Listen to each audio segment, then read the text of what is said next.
Chapter 222. What are you thinking, Lars? It's not like this is your first time. Captain Lars was sitting in his captain's room, which was located directly under the rudder platform. He was talking to a glimmering gemstone at the center of his table. The table was a mess, as other than the glimmering gem, one could see various maps, papers, and metal pieces that seemed to have come from a broken cutlass.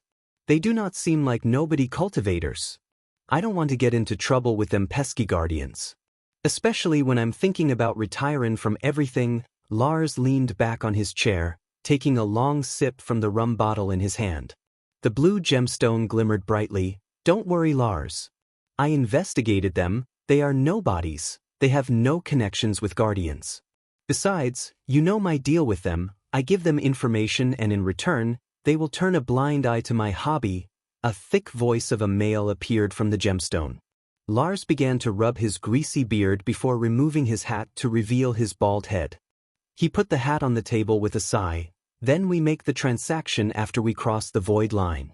Don't approach us before. I'm not riskin' Striker take any damage if that their scurvy dog decided to throw some fancy-ass spells. We are not amateurs, Lars. Just give us a sign when you want to make the transaction. Hey, forgot to mention, watch over for pirates. I heard they are attacking merchants' ships quite often now. Let them come. It'll show them what this bad lad could do. Lars snickered as the gemstone began to lose its shine and eventually dimmed out completely. Somewhere else in the ocean, something gigantic was moving in the dark depths of the ocean. It was so deep in the ocean that no mortal could venture into it without exploding due to the high pressure. The deepest depth of the ocean only had glowing anemones for a light source. The moving object emitted unearthly vibrations that sent ripples across the deep ocean. One could vaguely see the structure of a warship thanks to the glowing anemones. Cap'n, that stinkin' Striker be eddin' this here way. Inside a darkroom in the gigantic object, a voice said. What good us attacking another ship would do? Another voice sounded tired and uninterested in attacking a ship. It's what we do, Cap'n. We be gentlemen o' fortune. Who knows how long we'll sleep this here time? So we must make the most out o' this. Gentlemen o' fortune equals pirates. I'm not the cap'n, Wiley. The cap'n be long dead, the voice said. Ye was the quartermaster when the cap'n died, that there makes ye the cap'n now. So do your captainly duty, Cap'n. Alright, send the word fare the men to prepare. Well, attack the Striker when I give the order. The crew should use some fun before entering the long slumber. I want you to take me right here, right now. Gaia was slowly undressing, speaking in a seductive manner. She took off her winter coat, revealing the shirt she was wearing within. Michael dashed at her and lifted her off the ground to fasten the undressing process. Wake the fuck up, human! Suddenly Michael's body stopped moving as he heard a voice. The Gaia in her hand slowly disappeared into the light. He opened his eyes to realize that it was just a dream, a sweet dream. Couldn't you have waited just a little bit longer?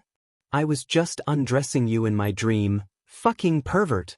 She began to beat his chest like a drum, but she was careful not to fall into his hold again. There's nothing perverted about it. You're my girl, he laughed. And why are you waking up in the middle of the night? Go cultivate. He grabbed onto his blanket without any intention to give up. The sound of the waves, the cold breeze of the wind, and the small yet warm room gave his mind the peace to go for a long nap. Unless you want me to bath you in cold water, you'll get up. Alright, I'm getting up, but this is better be good, Snake. He rolled his eyes, finally letting go of his quilt. Good boy. She ruffled his head like he was a little boy before dragging him out of the door by his hand. So, do you think the dream would come again? He teased her on his way to the upper deck. Fuck, human, what has gotten into you? She sounded annoyed yet amused at the same time.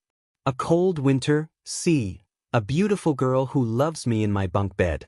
You have no idea how much it would take a guy to control himself. She chuckled as they soon reached the upper deck. Michael expected to see crews running around the upper deck, making sure the ship stays in top condition, but to his surprise, he saw no one.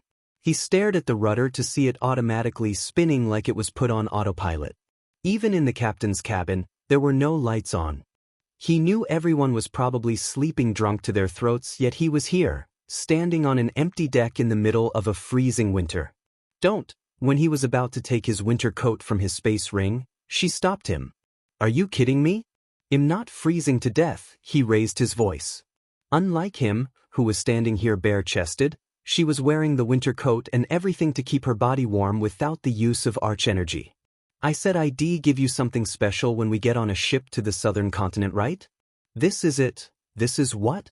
Training to improve your close combat skills. Michael's jaw dropped a couple of inches. His eyes were full of disappointment. He seemed like a kid who got robbed of his Halloween candies. Even the system began to laugh inside his mind. He was not expecting this kind of physical activity. But I was thinking, sigh. He sighed without finishing his sentence. He wanted to get mad at Gaia, but he couldn't as he knew it was his fault for dreaming. She then slowly unmasked herself to show her real face, which made Michael's heart skip a beat. Raven black hair, perfect facial features, and a goddess-level hourglass figure, she was a beauty beyond words. He could stare at her all day, she was that beautiful. Miss Universes could hold a torch against her beauty. I've seen you fight and it's an embarrassment. Her words brought him back from staring at her beauty. Soon, he frowned. Just a little motivation, she said, playing with her hair. Embarrassment, huh? Why don't we spar? Golden tiny light bolts emerged from his body, crackling around his body. He was ready to use lightning dash and teach her a lesson. Gaia immediately took a step back. She knew if he used his speed spell, it would be damn hard to land a hit on him, but she was expecting him to use this spell. You can't use any spells. That bitch Sadie didn't tell you everything about the first few rounds of the championship tournaments, did she? She asked. In the tournaments, there will be a round where you just have to fight. No arch energy, no spells, just good old-fashioned brawl. The crackles of lightning disappeared from Michael's body. He was absolutely positive to win a brawl if he could use the lightning dash. However, if he was unable to use his speed spell, he wasn't as confident as before. Without using lightning dash, he knew Gaia could beat him in a couple of seconds because he saw her fight. Her combat techniques and skills were far superior to the techniques he learned on Earth and inherited from Abra's. System, can you use the mentor function to boost my training? Yes. The system can activate the mentor function to speed up your learning process of new fighting technique as well as improve it for a price, of course. After getting the confirmation from the system, a small smile emerged on his face. If he could learn Gaia's fighting technique and perfect it with the help of the system, he would beat all the competitors at the tournament Black and Blue. On top of this, he was already thinking about a prototype that would ensure his victory. What do you want me to do? He asked. Just start with free weight training to shed all that shabby fat in your body. He was surprised because although he wasn't as toned as some magazine models, he was lean and had noticeable muscle definition. Any girl would love to see him naked, but not Gaia. You're telling me this is fat? He asked, pointing at his six-packs. Meh, she waved off before flicking her wrist. The next moment, Michael saw numerous metal plates, logs, bags that looked freaking heavy, and a bunch of unknown things appeared on the deck. I got these from a muscle mountain I killed.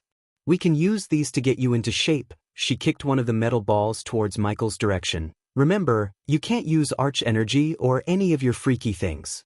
Do this and he'll bunk with you every night after the training. Done. Michael did not need any motivation other than this.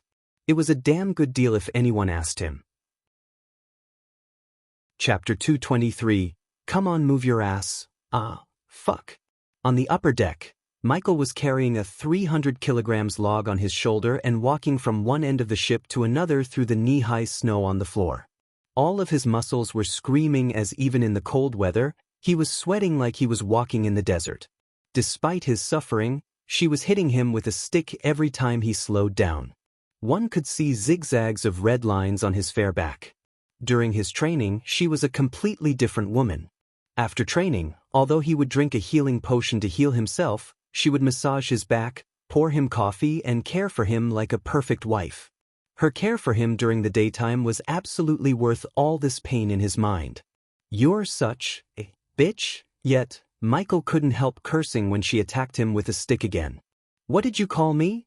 She was laughing, yet she put on a mad face just to make him walk faster to avoid getting hit by her.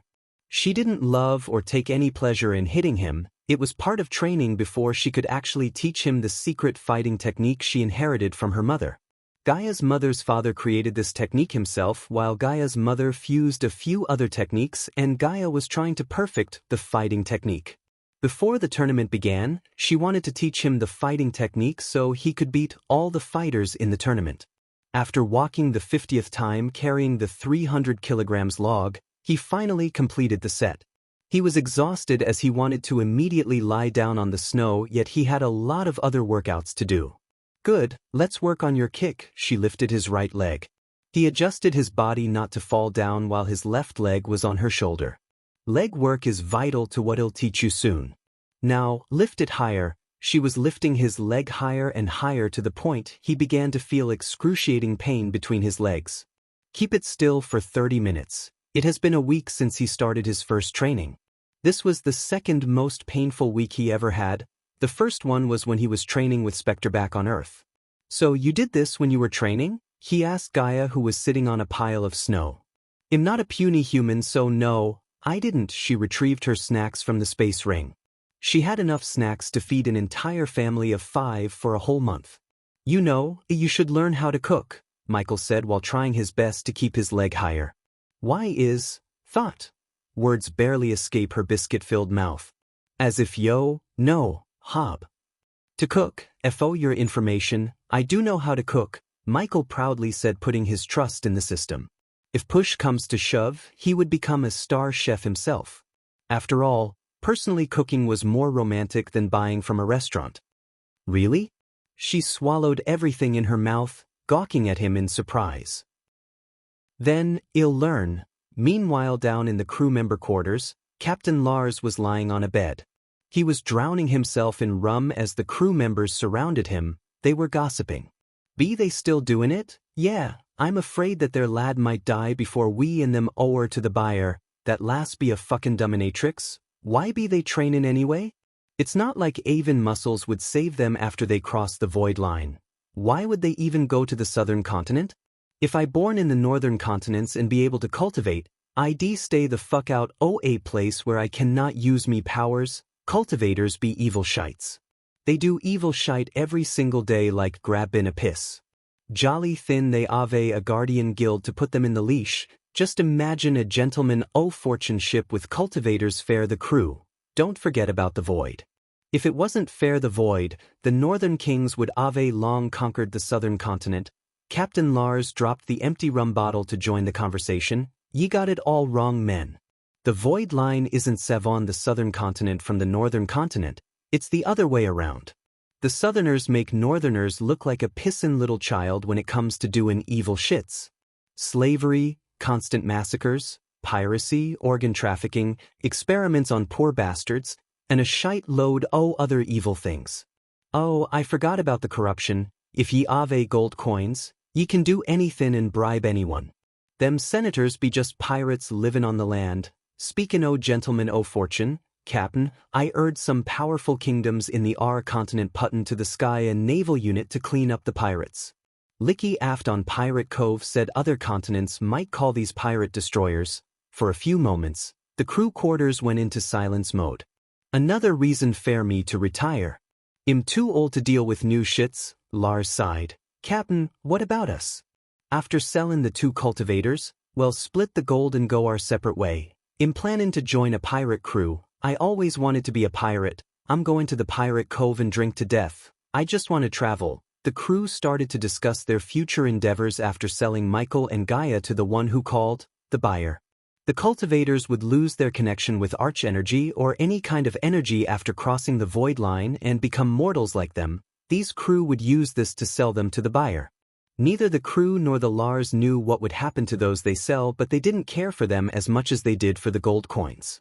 Meanwhile, in Penn Town, Noah's house was lit up brighter than usual.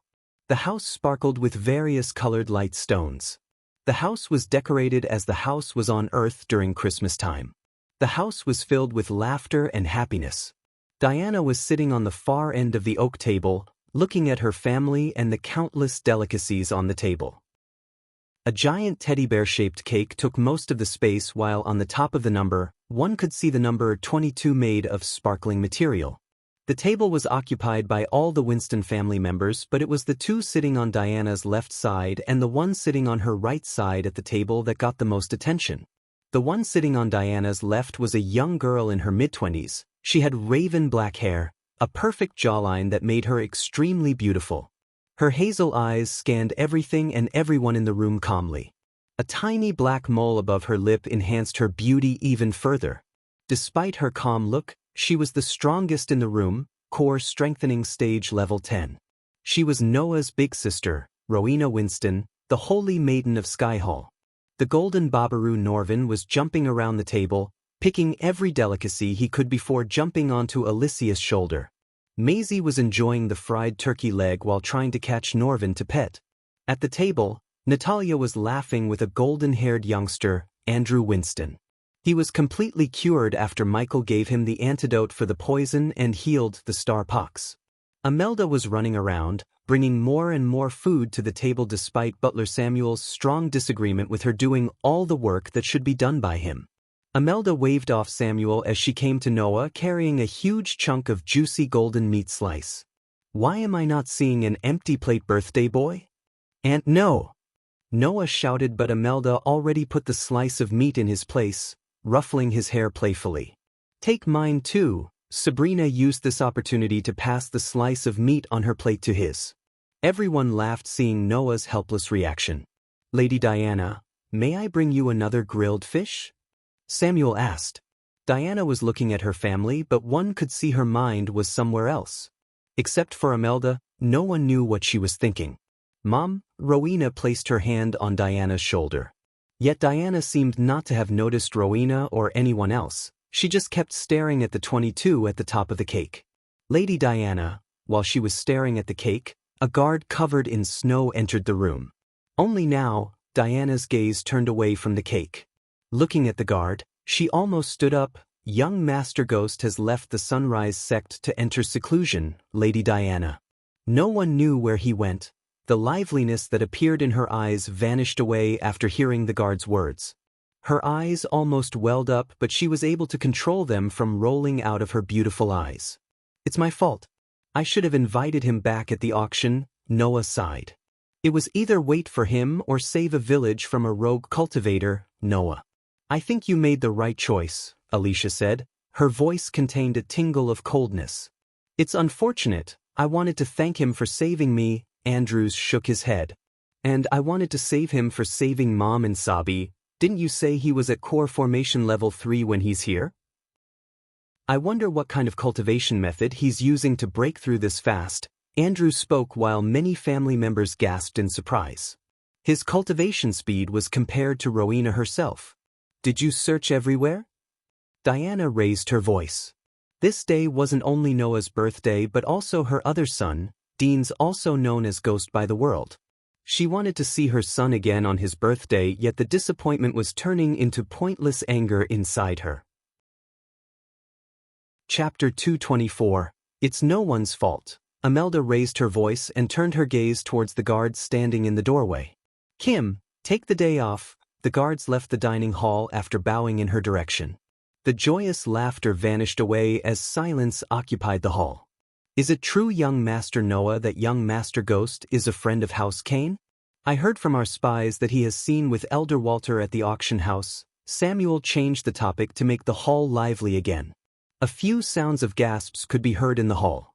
Most of the family members knew how hard it is to establish a connection with any of the noble families in Royal Land, let alone becoming a friend of House Kane, one of the most powerful families in Royal Land. Then he made an enemy out of House Fisher and probably House Oswin too, Alicia snickered.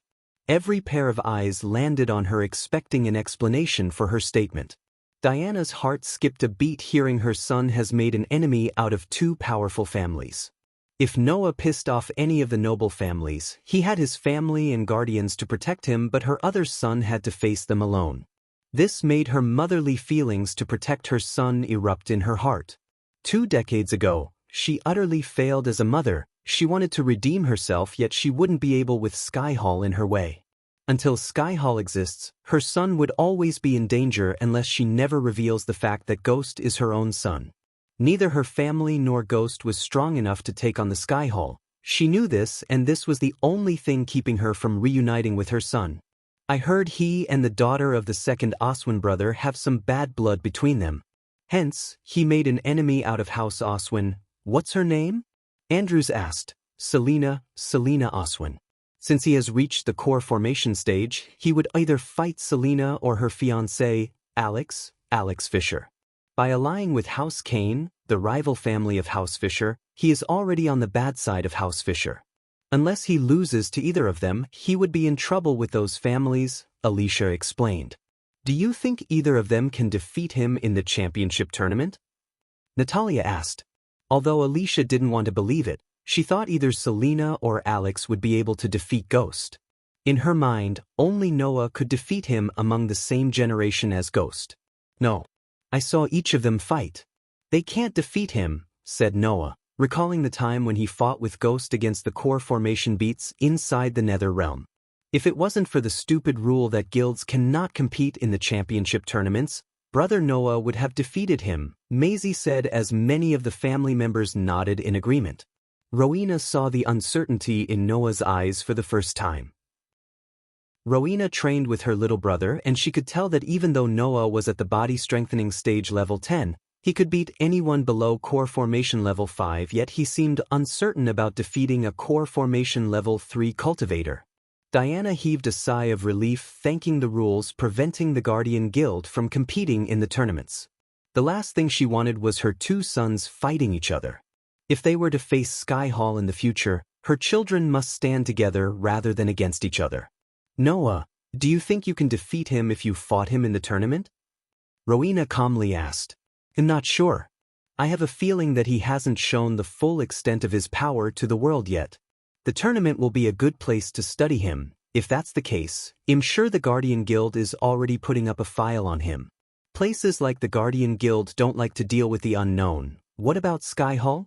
Sabrina asked while Rowena took a sip from her wine glass. Unless one reaches the fusion stage, Sky Hall wouldn't care. We have bigger fish to fry. Her face showed no expression, neither arrogance nor pride could be seen in her eyes. If Alicia was cold, Rowena was colder. However, she loved her family the most. If she had to choose between Sky Hall and her family, she would choose the latter in a heartbeat. When came to know about the assassination attempt on her sister and mother, she personally hunted down all the known associates of Giles and Jacobs without showing them a shred of mercy. I don't want any of you to fight with Ghost, Diana said. It didn't sound like a request but rather like an order. Noah saw her looking at him when she talked. He frowned because, in his mother's eyes, he saw something that's more than gratefulness of Ghost saving her and Sabrina. Allying with Ghost, a 5-star alchemist and a prodigy, is good for Winston family, Diana quickly said before her children started to doubt her. I agree with Aunt. If it was up to me, I would have given him the banner of the Winston family as a token for showing our gratitude. Some of the elders nodded in approval. Yet Noah seemed to disagree with Andrew. Noah? Andrews noticed Noah's silence and called out his name to hear his opinion. I think the Winston family and Ghost has some conflict of interests. Noah took a sip of wine before continuing. I don't think selfish people like him would not bring any benefits to the Winston family. Selfish? Diana frowned. Yes, he could have joined the Guardians and helped many with his talents, yet he chose to get richer. And he stole my dragon, Maisie shouted, punching the table with her little fist. Noah, he saved Sabrina and Aunt on the same day. I don't see how that's selfish, Andrews said. I am grateful for what he did, there's no denying that. But didn't Sabi say it was the dragon who came to her rescue first? Besides, Noah doubted that Ghost might have something to do with Jacob's letter because Noah doubted that Giles would be stupid enough to put his name on a letter that completely incriminates him. Yet he wasn't completely sure about that, and Giles turned out to be guilty when Rowena went on her killing spree. Although Giles escaped, Noah knew it was only a matter of time before he found him. Of course he came to save the dragon and ended up saving Sabrina, Alicia said. After hearing their words, Diana stomped the ground as the ground trembled. Stop it, all of you. We will not forget what he did. If it wasn't for him, Sabi, Andrews, and him wouldn't be here. I don't want to hear any of you speak so ungrateful ever again in my house. The entire hall went dead silent seeing Diana's domineering face. It wasn't often she would lose her cool like that. On top of that, this was the first time they saw her raise her voice at Noah. Even Noah himself was stunned to hear her. Enough of this. Today's a celebration, so let's celebrate. Imelda quickly tried to elevate the mood in the hall. Inside Peyton's manor, Zanali and Peyton were staring at a table full of documents. So Connor lost him? Peyton creased her brows as Zanali shook her head. Ghost has been using teleportation scrolls to travel between kingdoms, Peyton. How could Connor follow him? However, despite him using teleportation scrolls, I'd say Connor did a good job providing us with all this information on Ghost, teleportation scrolls, huh? I wonder where he is getting all those rare scrolls. Peyton rubbed her chin while Zanali put Michael's portrait next to the portrait of a question mark. Lucifer said he's giving the criminals 2 months. Ghost went into seclusion at the same time. Lucifer came just a few months after Ghost made his appearance at Rivertown. We don't know anything about him before he came to Rivertown. Zanali kept listing out facts to Peyton. Few days before Nightcrawler was killed by Lucifer, Ghost came to Flamefair. Zanali paused for a moment. Where are you going with this, Zanali? I think Ghost is working for Lucifer. Peyton just stared at all the documents at the table, pondering about what Zanali just said. Everything you said might be just a coincidence, but we can neither confirm it nor deny your doubt.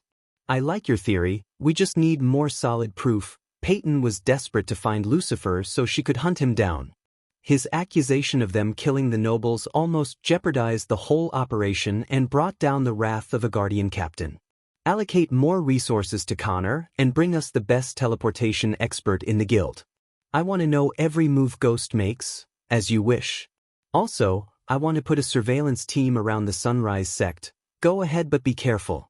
A soul refiner is living there. Zanali nodded with a smile.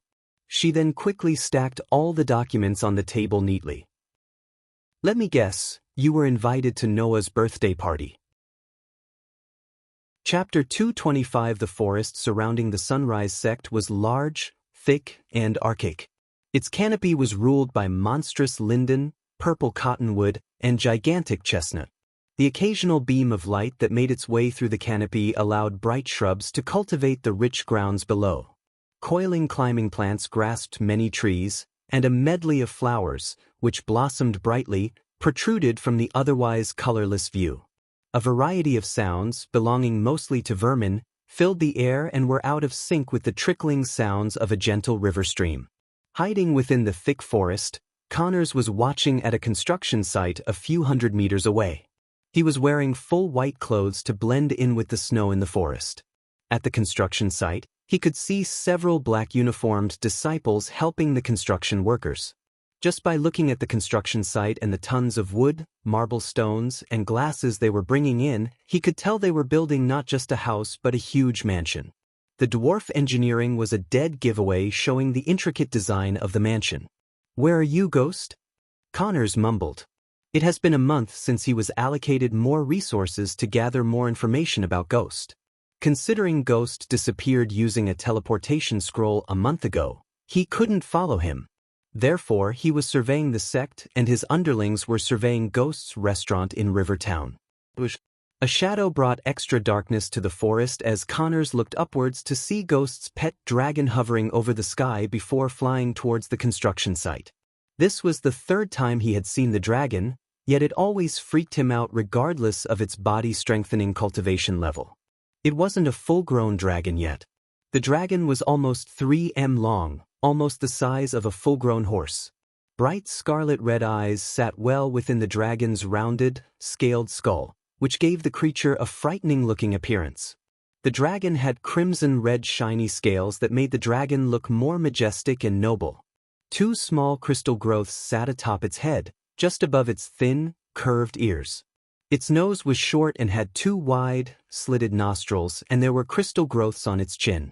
Several razor-sharp teeth poked out from the side of its mouth and gave a preview of the terror hiding inside. A wide neck ran down from its head and into a slender body. The top was covered in wide scales and a row of small tendrils runs down its spine. The dragon's belly was covered in radiant gray scales and shinier than the rest of its body. 4 slender limbs carried its body and allowed the creature to stand sturdy and elegantly. The most iconic feature of the dragon was its colossal wings that grew starting from just above its shoulders and ended at the end of its shoulder blades. The wings were bladed in structure. The skin of the wings seems to glow as if made from the fire itself, and armor-like scales grow on top of the wing's primary bones. Its graceful tail ended in a sharp, arrowhead-shaped tip and was covered in the same scarlet-red scales as its body. "How's the work going?" The dragon's voice sent a chill running through Connor's spine, yet at the same time, it kindled his hunting spirit. He wanted to hunt down this creature and put its head on his wall. It would definitely increase his status among the other Guardian trainees in Operation Dawn. When Connor received Ghost as his target from Peyton, he was beyond excited because unlike Lucifer or any other targets on the list, Ghost seemed to be the most overrated yet easiest one in his eyes. The only drawback was Ghost's teleportation. Now, Peyton allocated more resources and a team of dedicated teleportation experts working on a rune that would track Ghost's activity even after he teleports. If he could gather enough evidence to neutralize Ghost, this would catapult his career through the roof. His family spent millions of gold coins to help his cultivation, otherwise, he wouldn't have reached the core formation stage at just 27 years old. If he could become a full-fledged Guardian, he could earn what they spent in just a couple of years. As any Guardian, his life would be spending nights with countless beauties as well as attending balls organized by various noble families. The dragon flapped its wings, taking off from the ground. The heat radiated from its body melted the snow where it was standing a moment before. Connors quickly hid behind a chestnut tree. It was not the time for him to hunt this creature. Connors continued to watch the construction site as well as the female disciples who were bringing hot beverages to the workers through a rune-placed monocular. Suddenly, in his interest in checking out the female disciples, he ignored the sound coming from behind. "Hey!" Connors almost dropped the monocular as his body jerked when he heard the voice. He immediately turned back to see a golden-haired youngster staring back at him. On the ground, Connors saw a basket full of chestnuts as the golden-haired youngster unsheathed his sword. Jack Connors knew almost every single known associate of Ghost. So, he naturally recognized the golden-haired youngster as Jack, one of the most loyal lackeys of Ghost. "What are you doing here?" Jack saw spell scrolls, weird pieces of equipment lying around the white-clothed man. Jack couldn't see his face through the mask, yet his fully covered face only increased Jack's suspicion. "Calm down," Connor let out a burst of arch energy showing his cultivation level. "Who are you and what are you doing here?" Jack shouted at Connors fearlessly. The image of Gaia and Ghost in his heart gave him the courage to face a core formation intruder. Connors was slightly surprised to see the fearless expression on Jack's face as he slowly stepped towards Jack. "You sick bastard, are you spying on us?" Jack took a step forward. "Yes," Connors calmly said. "Surrender peacefully," Jack threatened Connors. Unlike Michael or Gaia, Jack never had real-world battle experience. If he had, he would have called for help instead of asking Connors to surrender. "If you come with me peacefully, I'll ask Sister Elia to go easy on you." "Huh." Connors burst into laughter after hearing Jack's words. Jack creased his brows. Until now he didn't think to call for others. His devotion towards Gaia and Ghost gave him blind courage. "Elia, the body-refining bitch of Ghost?" Connors laughed, thinking that Jack threatened him by mentioning Elia, Ghost's girlfriend, instead of using Ghost's name. "How dare you!" Jack lost his cool when he heard Connors call Elia a bitch. Although Gaia would constantly slap him around, he always thought of her as his big sister. Every time he got into trouble, she would beat him silly but always got him out of the trouble at the end. Jack respected and loved Ghost as his brother, but he worshipped Elia because compared to Ghost, he spent more time with Elia. Even when all of his friends were against him for loving Nyla, Elia supported him, saying he should listen to his heart rather than to others. She was his big sister he never had. Jack leaped at Connors, raising his sword. He tried to use what he learned from Ghost in sword mastery. Void Step. Connors cast the spell as Jack saw him vanish into thin air. The very next moment after he saw the intruder vanish, he felt a sharp pain in his chest. Jack coughed a mouthful of warm blood. He looked down to see a sharp dagger sticking out of his chest. Jack tried to take out a healing potion from his ring, but before he could access the ring, he felt another excruciating sharp pain in his chest. Jack's body lost the strength to stand straight as he stumbled down on the ground. He crawled through the snow towards a tree. Connors appeared beside Jack before kicking Jack in the gut. The kick sent Jack flying into a tree. He coughed up more blood as his vision began to blur. He barely saw the white-masked figures squatting in front of him. Sister Elia, cough, cough, Will. Pulch. Jack wanted to scream in pain, but all he heard was a chuckle from the masked figure. Placing his hand on Jack's shoulder, Connors slowly thrust his dagger deeper into Jack's heart. Come, for you, cough. The words barely escaped Jack's mouth. It was too late for Jack to realize that he should have called for help. Even in his last moments, he believed his sister Elia would come out of nowhere and save him. He refused to believe that he was dying. The snow below him turned red from the blood coming out of his wounds. You were in the wrong place at the wrong time, Connors said, removing Jack's bloody hand from his chest. In his last moments, Jack felt the embroidered symbol on the masked figure's chest. Connors saw Jack close his eyes, but he could swear that he saw a tiny smile on the corner of Jack's bloody mouth. Since his place was uncovered by Jack and probably someone could soon come looking for Jack, Connors immediately gathered all of his equipment, preparing to leave the place. Although he was dying, he didn't worry about his family because he knew Ghost and Sister Elia would look after them and avenge his death. An image of him getting slapped around by Gaia appeared in Jack's mind before everything turned into darkness. Chapter 226. It's been 33 days since we left the Draddle, Michael said, watching the cloudy night sky. Today was a rest day from his hellish training.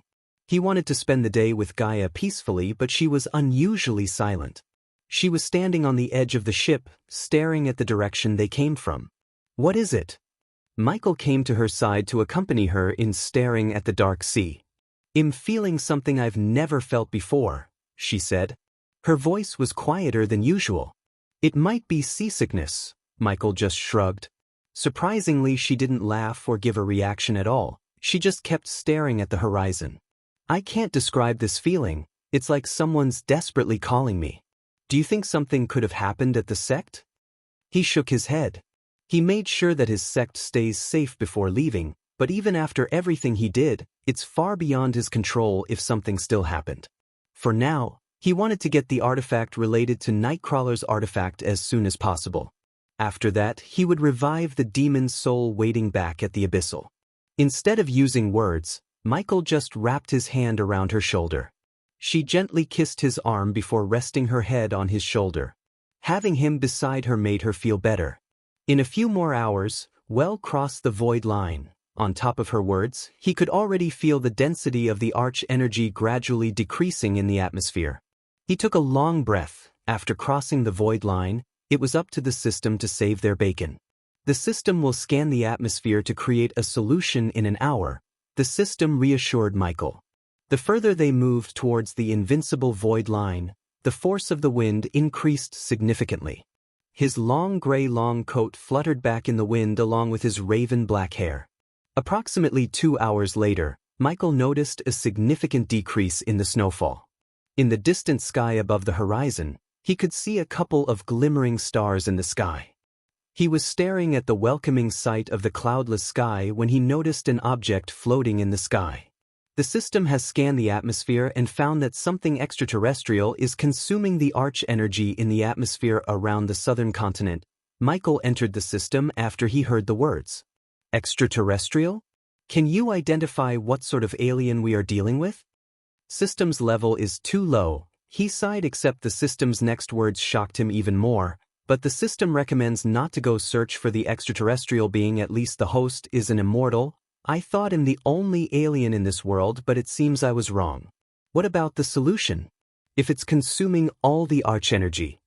His voice trailed off. Although the extraterrestrial being is consuming the arch energy in the atmosphere, it's not void of arch energy. No cultivator or a magical beat could use the tiny amount of arch energy in the atmosphere, but you can, he finished the system's words. Yes. So get ready to give the system 40,000 badass points to enable the energy extractor function. System version 3.0 host, Michael cultivation level, core formation stage, level 3 experience points, 5,000/4000000 badass points, 92,000 skills and spells. Wind Blast LVL2 Responsive Shield, LVL3 Environment Scanning, LVL2 Ignitia, LVL2 Lightning Dash, LVL2 Energy Devour, LVL1 Death Range, LVL2 Techniques. Swords of Destiny, 90% Mastery Ring of Fire, 59% Mastery Serpent Maga, 80% Mastery Occupation. Core Disciple of Sunrise Sect, the Guardian of Sunrise Sect, Lord Lucifer of the Abyssal Status. Healthy Goals. Control the World, Rebuild the Order of Death Utility Function, Banker, LVL3, Ratio, 1,000 gold coins, 10 badass points, Runic Teleportation Wealth, 11 million gold special trait, 5-star Alchemist, 3-star Inventor Subordinates, Gaia, Warrior, Loyalty level 100%, Raylene 5-star Chef, Loyalty level 98%, Arya, Assassin, Loyalty level 29%, Base of Operation, Sunrise Sect, the Abyssal, 40,000. Geez, he sighed in his mind before asking more about this function. So if I pay what you ask and enable the function, can I use my full cultivation power in the southern continent? No. You will be able to use your cultivation power 3 hours a day. Your chosen subordinate can use their cultivation power for 2 hours a day. You know what? I'm not even surprised. He knew there must be a catch when it comes to systems offers. Despite the time limit restriction, he had no other choice than enabling the function for 40,000 badass points. Stop pondering too much, host. It's not like you have any choice. The system snickered.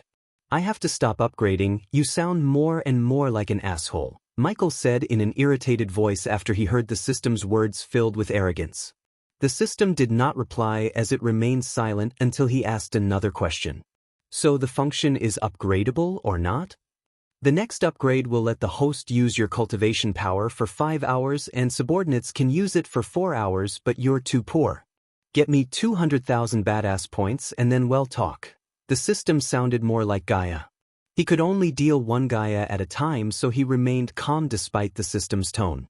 Alright, I'll buy the function. Wonderful. Was it so hard? You're being a jerk because I have to depend on you more to survive in the southern continent, aren't you? Michael was stunned for a moment to hear the system giggle. He could tell it's becoming more and more like a human being with time and level. He wondered how human-like it would be when he upgrades it again. A few moments after, the badass points decreased from 90,000 to 50,000. The system has successfully enabled the energy extractor function.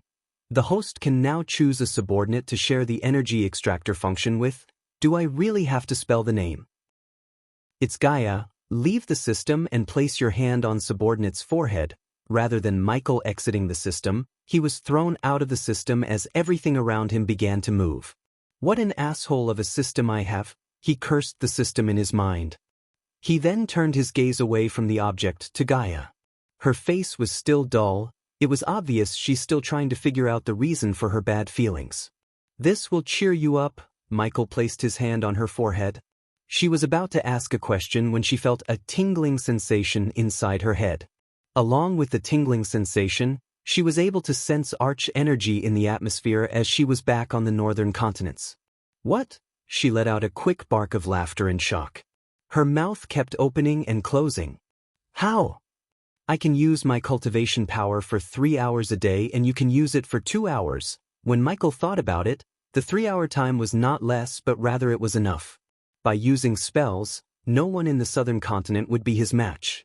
Hence, there wouldn't be a need for using arch energy for 3 hours. He just had to find a way to travel without flying because flying was the only thing that could require him to use arch energy for more than 3 hours. We are gonna rule the southern continent.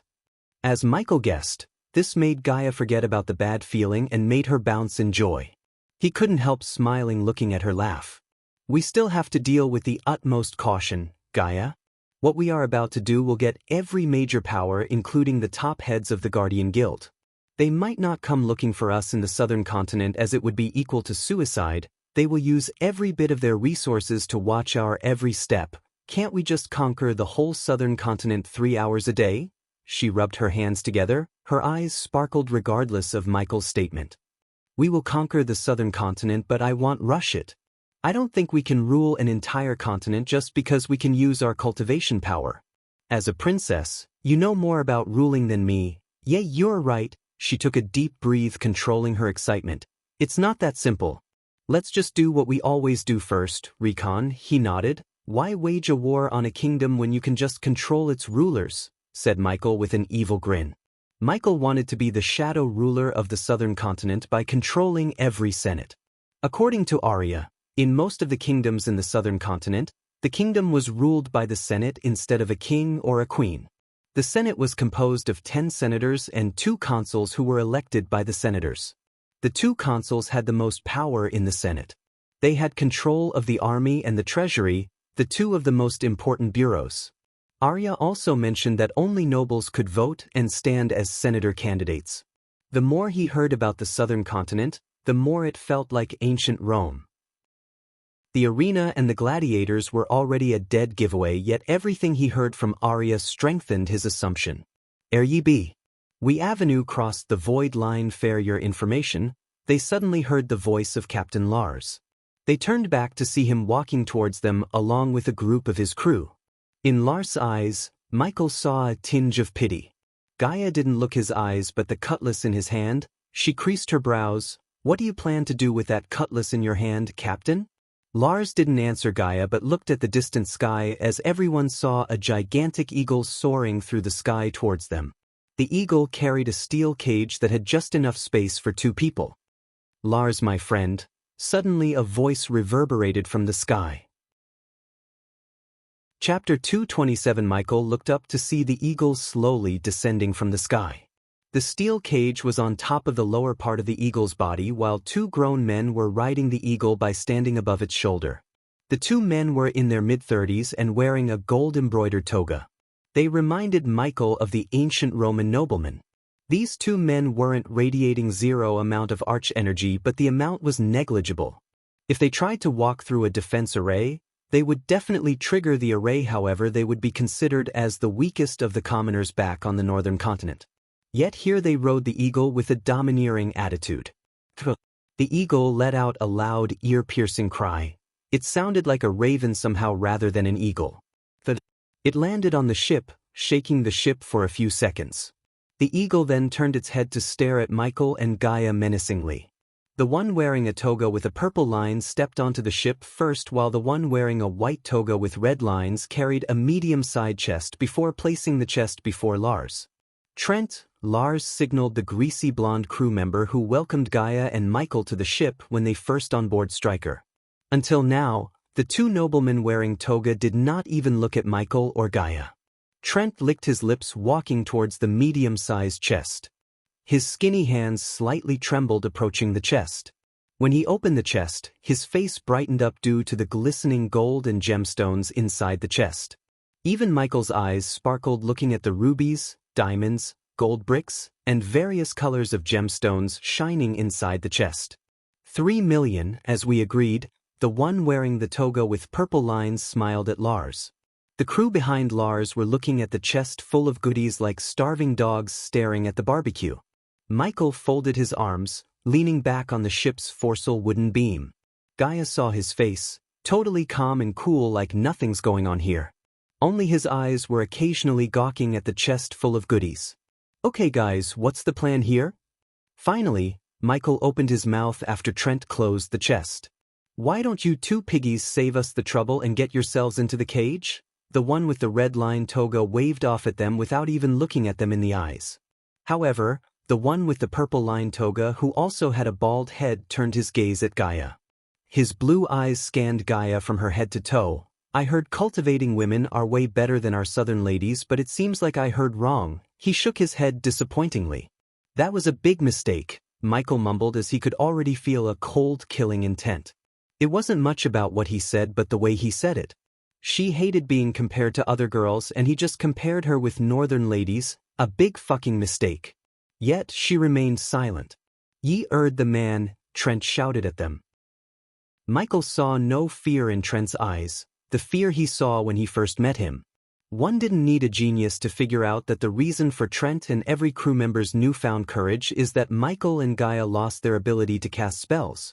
"We be sellin' ye daft dumb," Trent laughed along with his crew members. We can see that the calm look on his face began to disturb Lars. After exchanging pleasantries with Lars, the one wearing Red Line's toga turned his gaze towards Michael and Gaia. "Don't make me drag you into the cage, piggies." The scar running across his face made his warning even more menacing. Michael was still dazed, thinking why these Southerners look like Romans of the ancient time back on Earth. He was making connections in his head that he failed to notice the crew members, including taking their cutlasses out of their sheaths. "You should know that even without the arch energy, we can fuck you up," Gaia cracked her knuckles. Most of the cultivators spend their time cultivating or practicing spellcasting, or if they had any specialization like Michael, they would use the time to improve their skills. Most of them wouldn't come to the southern continent, therefore, they didn't have to think about what they would do without arch energy. Besides, 99% of the fighting styles required arch energy, so their combat skills wouldn't be useless in the southern continent. However, Serpent Maga was not one of those fighting styles. Only 4 people in the world could use Serpent Maga: Gaia, Gaia's father, Zanali, and Michael. Among them, with the help of the system's mentor function, he was perfecting the fighting style to unlock its maximum deadliness. After 30 days of training, he was at the point where he could survive a fight with Gaia for more than 5 minutes, taking less beating from her and landing several blows to her. The girl got teeth. "I will look forward to opening her up." Michael was surprised. There was no lust in his eyes but something evil. He had seen this evil before. It was the same look a notorious mad scientist who tried to find a cure for a brain tumor back on Earth. The scientist's cause was noble, except he was kidnapping people and doing all kinds of horrible experiments on them until he kidnapped a wealthy person's daughter and ended up getting assassinated by Michael himself. This tog-wearing man had the same look in his eyes as the mad scientist once had. Though unlike on Earth, Michael wasn't disgusted by this look, he felt curious. This time he wanted to kidnap the evil scientist and interrogate him so he could exploit the tog-wearing southerner. Boom. Poch. Poch.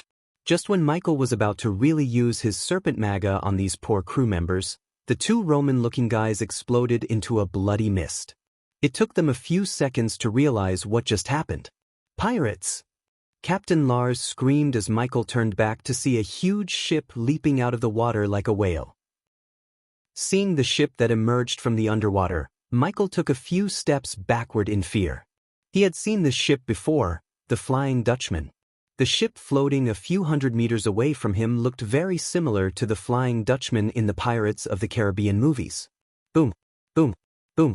3 loud booming sounds reverberated the calm sea. The Eagle was still in shock, but before it could even react, the iron cannonballs fired by the pirate ship turned the Eagle into the 3rd red mist of the day. "It's the Silent Reaper!" Lars screamed again, rushing to the rudder. Michael and Gaia leaped out of the place where they were standing to avoid being hit by the cannonballs. Boom, boom, boom. "Get the cannons ready to fire!" Lars shouted. "Oh my God, oh my God, oh my God, God saves us. Please God, I don't want to die." The crew members were running around scared to death while avoiding the cannonballs and exploding wooden structures. "Do you see that ship?" Michael had to shout to overcome the sound of cannonballs exploding. "Yeah, it's hard to miss," Gaia replied. They still didn't use arch energy to save time. They were hiding behind the mainsail with beam, looking at the pirate ship that resembled the Flying Dutchman. The crew members and Lars forgot about them after their clients exploded into a bloody mist. "Wait here," Michael shouted. "Where are fuck?" Before she could ask, she saw him running towards the chest rolling on the deck. Lars was turning the ship to avoid getting hit by the Silent Reaper as everything loose on the deck began to roll around. The hull and the seawater clashed to produce waves that soaked everyone and everything wet on the deck. One could doubt that whether it was the seawater or they actually got themselves into a storm, as the booming sound was similar to thunderclaps and the light produced by the cannons in the Silent Reaper resembled flashes of lightning. Don't. Trent saw Michael's intention to steal the chest. He came yelling at Michael with a cutlass in his hand. The other crew members were busy with keeping the ship afloat as well as cannons ready to fire once they turned the ship sidewards to the Silent Reaper. Despite the ship shaking violently, Michael swiftly turned his body away from the trajectory of Trent's cutlass. Trent lost balance when his sword missed its target. When he was about to stumble forwards, Michael wrapped his hands around his neck, instantly twisting it with all his strength. Trent's lifeless body was thrown into the sea when Lars turned the ship suddenly. Once again, the chest rolled away from Michael's grasp as he himself almost lost the balance. "That's mine!" Lars noticed Michael chasing the chest and yelled while turning the rudder using all his strength. Lars shouted but didn't order the crew members to catch or kill Michael because he knew what he was dealing with here, the infamous cursed ship, the Silent Reaper. He never expected he would run into this particular pirate ship on the day that he was supposed to make one last trade before retiring.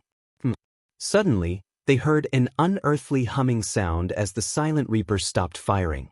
"It's going to dive again," some of the crew shouted. Chapter 228. Michael was completely stunned to see a gigantic ship like the Silent Reaper diving in and out of the water like a huge whale. He couldn't help but wonder how the pirates on the Silent Reaper survived the dive without getting thrown into the sea. The resemblance to the Flying Dutchman, the overwhelming fear on Lars' crew members' faces, the way Lars himself trying to get away from the Silent Reaper showed Michael that there's something airy about the ship. However, his full focus was on the chest that contained 3 million worth of goodies for now. As the god himself was bringing down his wrath on them, a ferocious storm surrounded them. In the distance, Michael could vaguely see a dark, devastating tornado coming in their direction. A naval fight in the middle of a storm was not how he expected to spend this day. "It's diving!" Lars screamed. His voice contained nothing but fear. It made Lars completely ignore Michael, who was chasing around the chest full of his retirement fund. "What the fuck?" On the other end of the ship, Gaia was holding a wooden pole to steady herself when she saw the Silent Reaper slowly sinking into the water. What kind of ship could jump in and out of the sea? She thought. "Captain, get us away from that ghost ship." The momentarily pause of not getting attacked by the Silent Reaper made the crew members take a breath. They shouted at Lars to save them. "Got ya!" The moment the ship stopped violently shaking, Michael grabbed the chest. "Stop him! That's ours!" Boom. Just when some of the crew members were shouting at Michael for grabbing the chest, another loud booming sound reverberated the sea. The ship began to vibrate as soon the vibration turned into violent shakes. Hush! The next moment, the Silent Reaper jumped out of the sea just a couple of meters away from them. The seawater displaced by the Silent Reaper drenched and even threw some of the crew members out of the ship. The Silent Reaper cast a huge dark shadow over the striker. Due to its enormous size, the striker looked so weak and tiny in front of it. The figurehead of a reaper holding a scythe looked down on everyone on the striker as they all lost their courage to fight. In this close, they all knew the Silent Reaper could fire some of its front cannons to completely destroy them without even giving them a chance to escape. Only Michael stared at the Silent Reaper with curiosity and wonder without showing any fear on his face. "This is perfect," he mumbled, staring at the figurehead of the Reaper holding a scythe. The dark grayish sails, the black hull, and its almost 200 feet length made his eyes sparkle.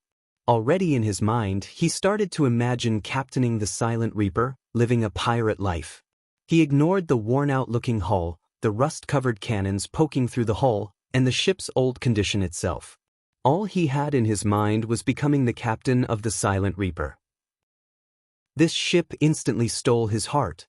"Surrender or die, soon," a deep voice sounded from the Silent Reaper. It felt like the ship itself was talking to them as the crew dropped the cutlasses. They had no courage to fight against the Silent Reaper.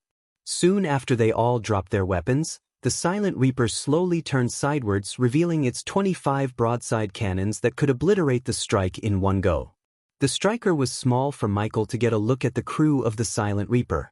While he was craning his head, a plank was thrown to the striker from the Silent Reaper. Firewall activated. Blocking telepathic attack from the Silent Reaper. Michael suddenly heard the system's warnings inside his head. The warnings made sense. The Lars crew were so quick to give up all their hope and courage. Now Michael knew why.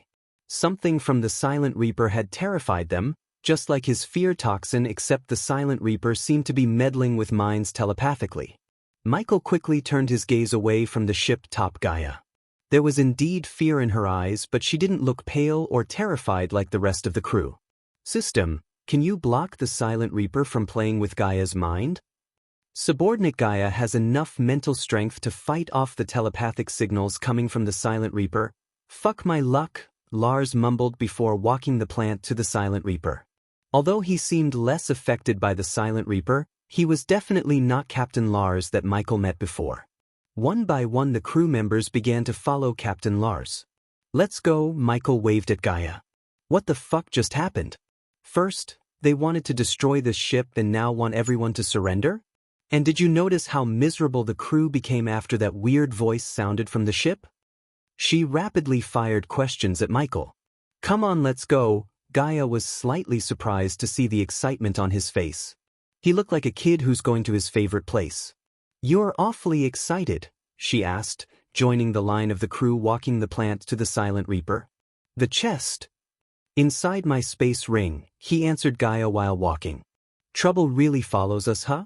First, those southern jerks wanted to buy us, and now, a freaky-ass ship wants us to get on board. She had to raise her voice a bit because of the thunderclaps. Also, they had to walk carefully as the storm was powerful enough to push them down into the sea from the wood plank they were walking on. I need to cut this freaking hair.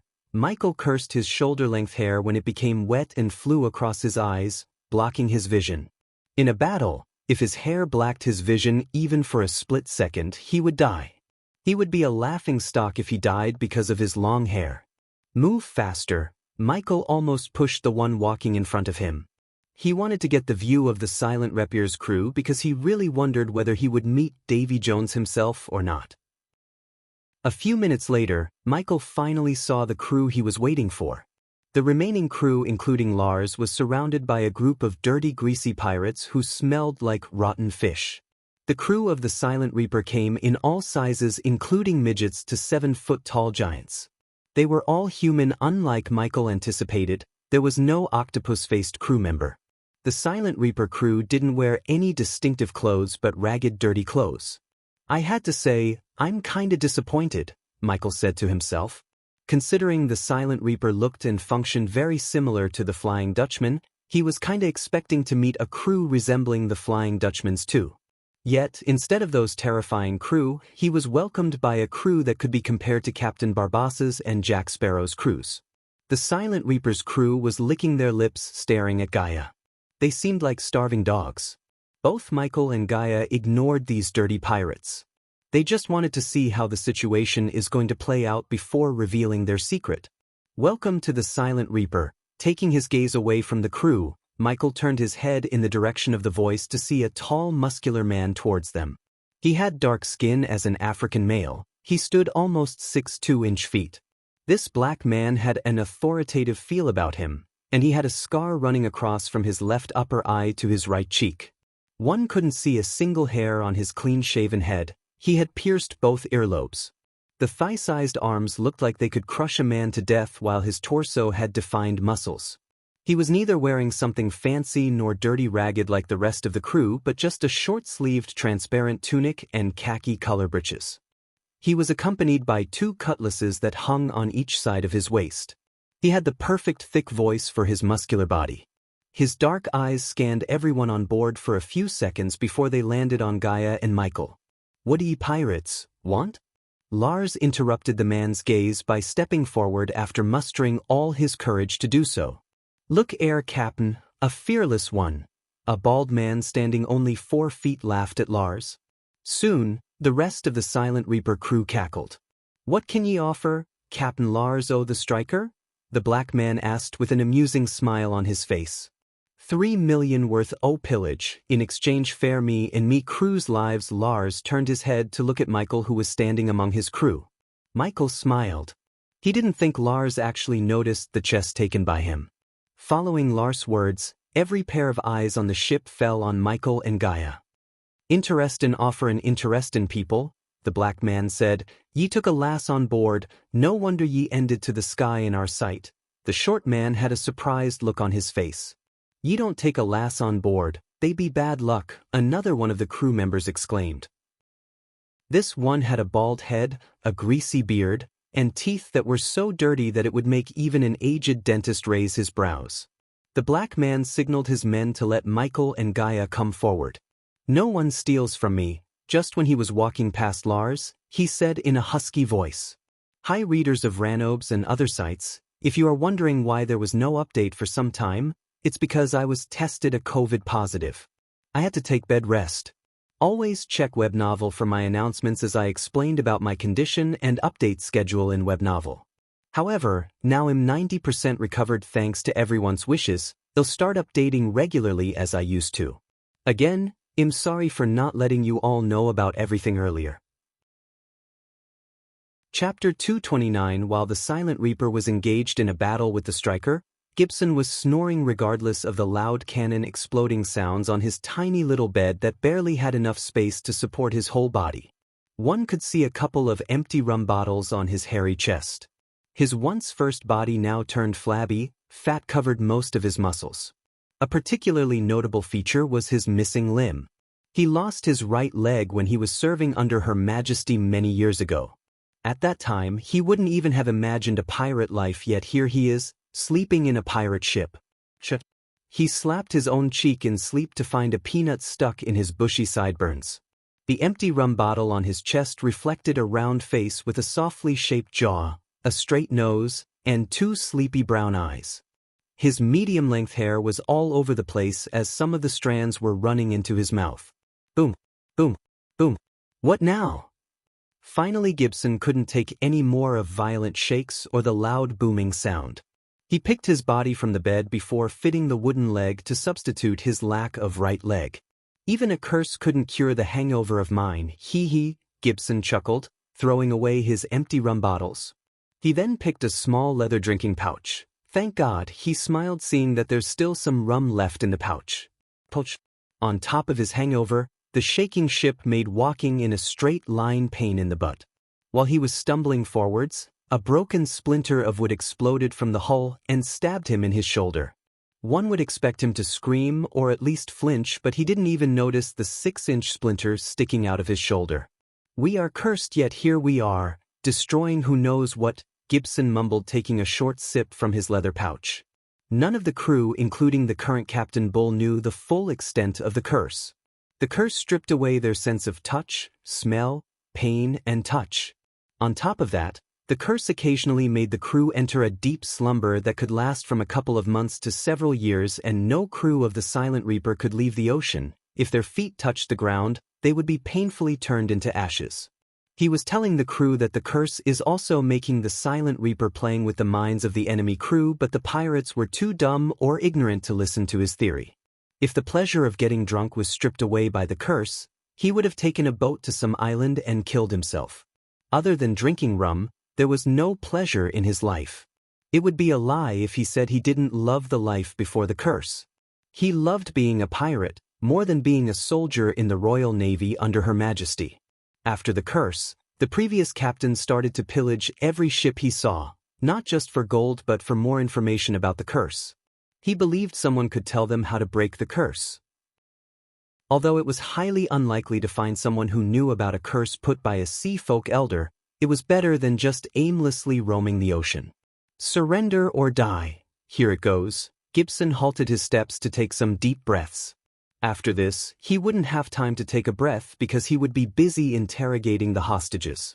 Just because he was a soldier before pirates, the pirates gave him the job of interrogating. Somehow they failed to understand the fact that he was a navigator on a Royal Navy ship. For the pirates, everyone on a Royal Navy ship was a soldier. "Pick yourself up, Gibson," Gibson said to himself before taking a long sip of rum. Stumbling through the bunk beds of his fellow pirates, he finally reached the stairs leading to the upper deck. Walking the stairs wasn't as easy as once it was for him when he had 2 human legs. Now the wooden leg made even the simplest thing like climbing the stairs a pain. 20 more to go, Gibson, only 20 more. He looked up at the 20 steps in front of him and sighed. 19, Eventually, after 15 whole minutes of heavy breaths and long sips of rum, he finally made it to the upper deck. Gibson saw Captain Bull staring at a young man who seemed very out of place to Gibson. The young man looked cleaner than everyone else. He wore a long gray coat and black breeches. After many years, Gibson saw a clean guy. The young man had the perfect jawline and features that would make any girl's heart beat faster. He was so handsome that he would make every prince Gibson had met pale in comparison. Even with his long coat, Gibson could see the muscles hiding within. His eyes were so focused on the youngster that he failed to notice the girl standing among the hostages. Despite being surrounded by pirates, Gibson saw no fear on the young man's face. He saw only amusement. Right on time, Gibbs. Yeah, ye be welcome to the 7 seas, O living Gibbs. You 3 sheets to the wind, bastard. It's time ye woke to the sky, ye old fuck. Gibson ignored his crew members' shouts as he saw the young man turn his sharp gaze towards him. Gibson felt like the sea devil himself staring straight into his soul. There was something in the young man's gaze. Hey, race my counteroffer, Captain Bull, Gibson heard the young man speak. Agree to serve under me or I will kill everyone here. The young man paused for a second before continuing, one by one until you accept. Everyone including Gibson was stunned. He was surrounded by 60 pirates and one monstrous-looking Captain Bull. It took the pirates a couple of seconds before bursting into laughter. Even normally serious Captain Bull chuckled in amusement after the young man's words. Not only the crew but some of the less affected hostages had a smirk on their faces. Now that there ye ave a comedian and 3 million worth o' pillage, can ye let us go? After the laughter died down, Lars opened his mouth. Because of Lars' strong mental power, he was far less affected by the Silent Reaper than the rest of his crew. Captain Bull, however, didn't answer Lars, he just stared at the young man. Gibson limped to the side to lean on a wall to see what's going to happen. Somehow he had a feeling that this young man was not kidding around. Ye want to be the captain? Bull asked as Gibson saw the young man nodded. Ye that lads, ye want to be the captain o' our cursed Silent Reaper? Stop wasting my time, Bull. Fall in line along with your crew or I'll kill you first to make a statement. You'll kill me. Bull laughed while the rest of the pirates stared at the young man with cold, killing intent in their eyes. All right, I'll let you try. Bull took out his 2 cutlasses. The crew quickly cleared the center of the stage for Captain Bull to kill the young man. Give him a sword, Bull said to the short man, but he saw the young man shake his head walking towards the center of the deck. Every pirate and hostage on the ship stared at Michael like he was the stupidest person they had ever met.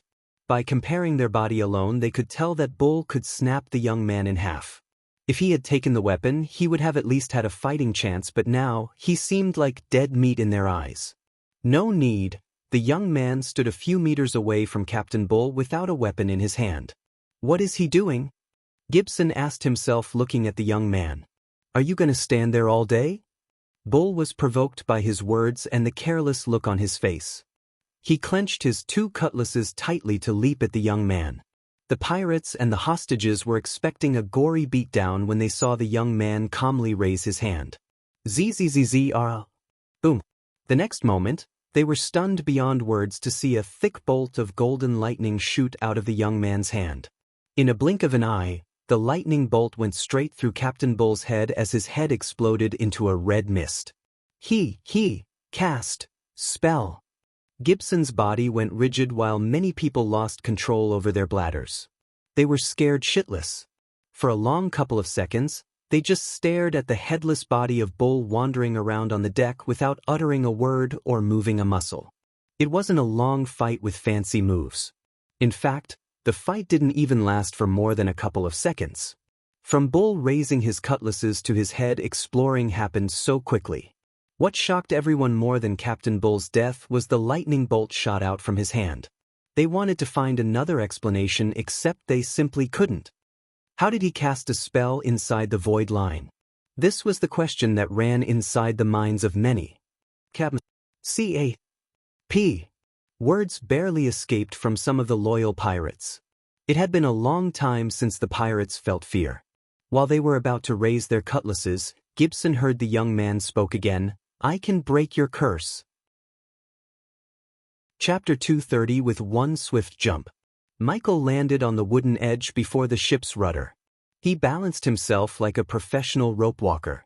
The very next moment, Gibson saw another figure landing on the edge just beside the young man. The girl's black hair beautifully fluttered in the wind while the flashes of lightning revealed her perfect hourglass structure to every single one of them. The girl made the pirates even more terrified because the pirates think that if a girl comes on board a ship, it's bad luck for all of them. They were still in shock when Gibson saw the young man started talking. "You may address me Lord Lucifer and her as Dark Queen." The name Dark Queen somewhat felt weird, yet the reason Michael chose the name was that it would be more suitable and badass in the future when he actually has an army of soldiers under his command. Besides, after he marries her, she would become his official queen, the Dark Queen. "I know it'll be hard, but anyone who intercepts my speech will die like your Captain Bull," Michael said after sending another bolt of lightning near Bull's bleeding headless corpse. "You've all seen a glimpse of what I can do to anyone who stands against me. Now I'll tell you what I can do to those who stand behind me." Gibson's hangover disappeared after he saw what happened to Bull and now giving his full focus to the young man. "I can make you rich and powerful like you've never even imagined." Michael flicked his wrist as the chest he stole from Lars appeared on the deck below him. The light radiated from the goodies inside the chest brightened up the faces of the pirates. "This is just a glimpse. I also know what you desperately need now is not pillage but a way to break the curse." What he just said got the interest of the pirates more than the shining chest did. "As long as you agree to serve me, you won't be bothered by the curse." Michael reached his hand out at the pirates as a hot wave of air brushed past them. "I can feel the hot air," Gibson mumbled, feeling a sensation after more than a decade. Not only Gibson, but every single pirate was also dumbstruck by the sensation of feeling hot air on their faces. Just by looking at their faces, Gaia could tell they want this feeling to last forever. Gibson never thought a simple thing such as hot air on his face would make him this happy. "This is better than booze," Gibson said to himself. It took everything in him not to speak anything aloud. He was very positive that uttering any word would get him killed. While Gibson was in a daze, he noticed Shorty, the 4-foot pirate, slowly raising his hand. "Go ahead." Gaia really didn't want to laugh at Shorty, but it took so much control not to laugh. "Can we go to the mainland or step on any land for that matter?" "Yes, you can, but all of these can happen only if you serve me loyally." "I don't have any place for disloyal crew on my ship." Gibson saw a couple of pirates grin. He could tell that they already decided to join this young man's crew.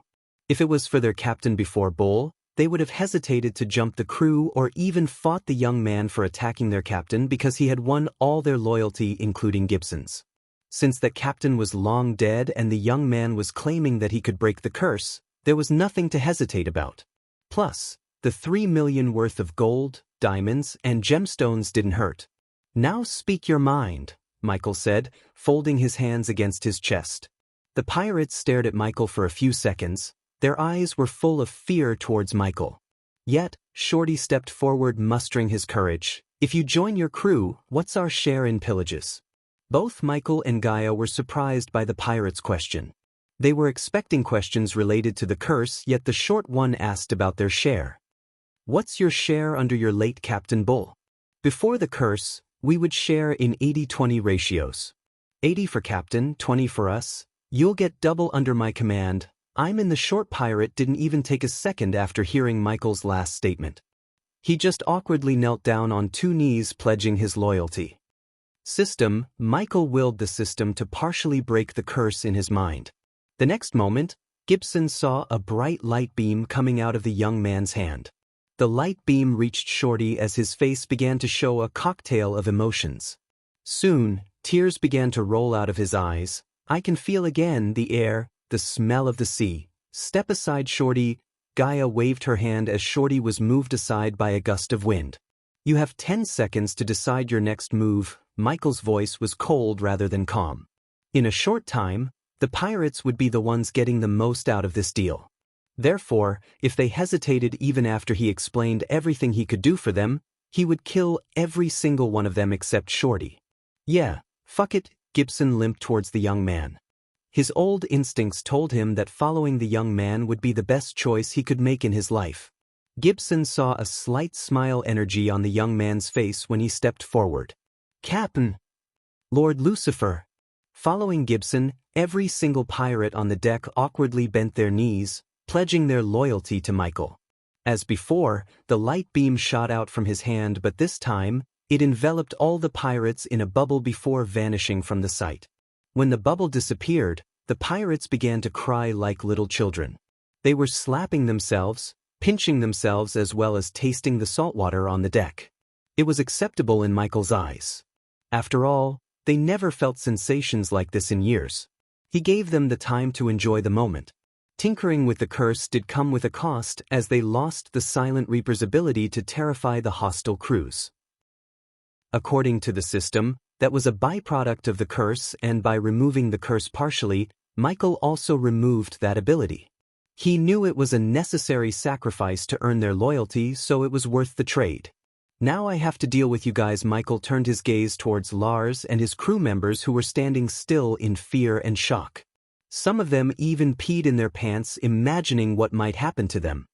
Let us go, Lars stuttered in fear. With the ability to cast spells inside the void line, Lars knew these two would be a god and goddess in the southern continent. No matter how powerful the Spartan army was, Lars knew a couple of spells could easily decimate them. Let you go? Haha, Michael chuckled. The pirate stood up with newfound loyalty towards Michael. You fucker wanted to sell us. Gaia's voice was cold. Tell us who your contact was and he'll kill you quickly. Lars' mouth kept opening and closing. To be honest, he only talked with the buyer through the communication stone. The two who came riding an eagle were just the subordinates of the buyer. They never told Lars their names or where they were from. You don't know. Michael could tell that Lars had no idea about the two tog-wearing southerners by looking at his eyes. Michael disappointedly shook his head before nodding at Gaia. Poison grasp, she uttered the words, pointing her finger at Lars and his men as a green mist began to form out from thin air. The green mist soon transformed into itself a giant hand. The giant hand then swooped the group from the floor. Wow, what is this? How can they cast spells? New captain and his girlfriend is awesome. Oh my god, including Gibson, every single pirate was in awe. They were speechless as Lars and his men struggled against the hold of the green giant mist hand.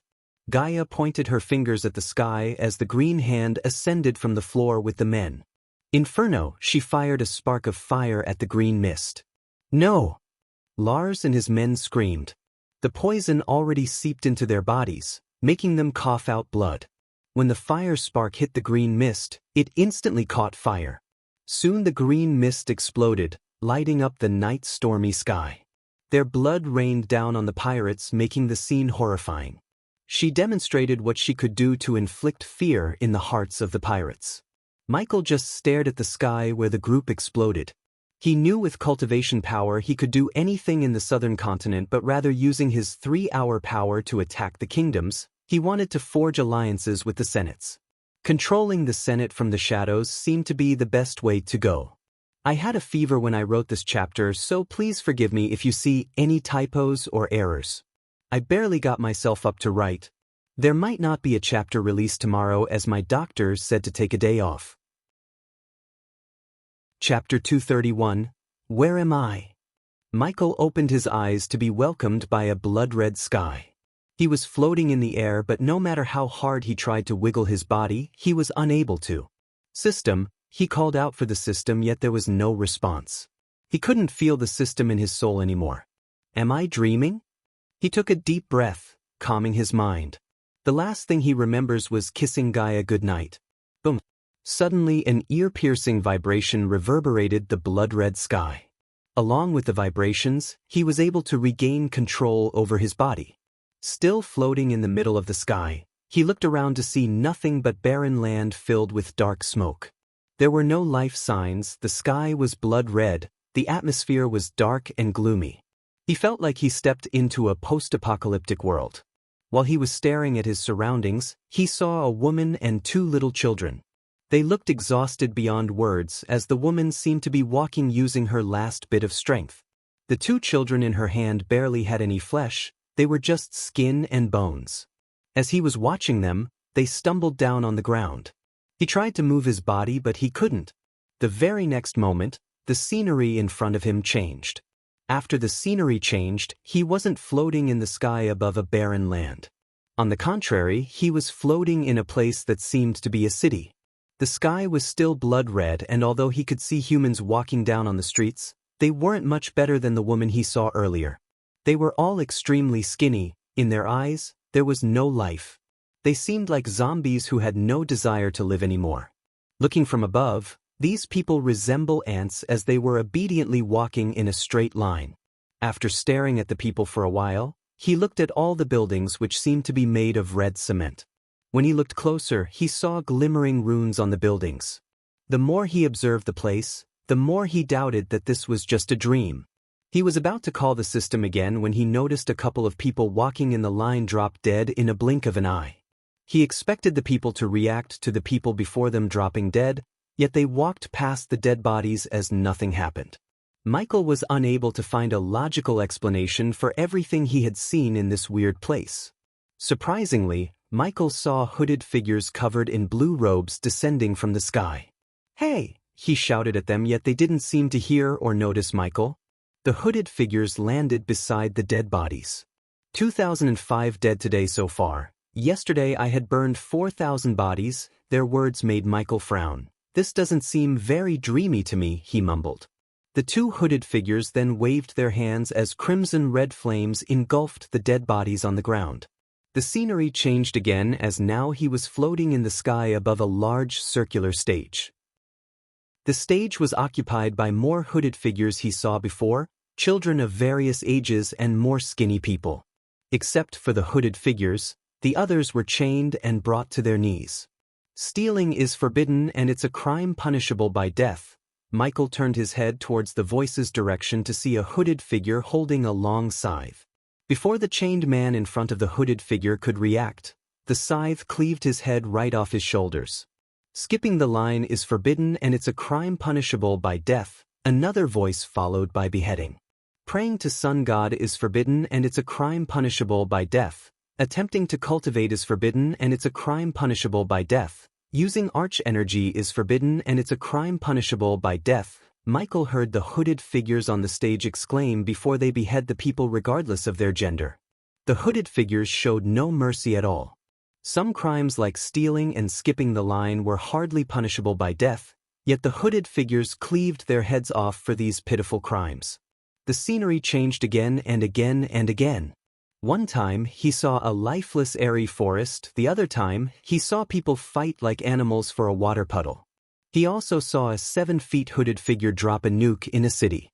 Michael lost count of the sceneries he saw. After everything he had seen, he was sure this world had already turned into hell if it's not already the actual hell and the hooded figures were the demons. The real question was why and how is he seeing all this? Suddenly everything around him turned dark as someone switched off the lights around him. "This is what's going to happen if you fail to conquer this world, Michael." Suddenly a gentle, soothing voice reverberated in the dark space. "Who are you? And where am I?" "What you've seen is the Elon continent in 400 years from your current time." The voice didn't answer Michael's first question but answered the latter. "The future?" Michael was stunned as the voice continued. "The events you saw are just some glimpses of the result of your failure," the voice said. Although Michael wanted to stay calm and think rationally, what was happening to him was beyond rational. "You have the ultimate power in your hand. Use it to reshape the world before the world is engulfed by the evil." By ultimate power, he felt like the voice was talking about the system. "The thought of innocents dying in your war to conquer this world is holding you back from achieving your true potential and reaching your goals. After everything I showed you, it's time for you to shed all your hesitations. Be the dark god you meant to be." After the voice spoke these words, the scenery once again changed. "Human, are you all right?" Michael was standing straight up on his bed, sweating bullets.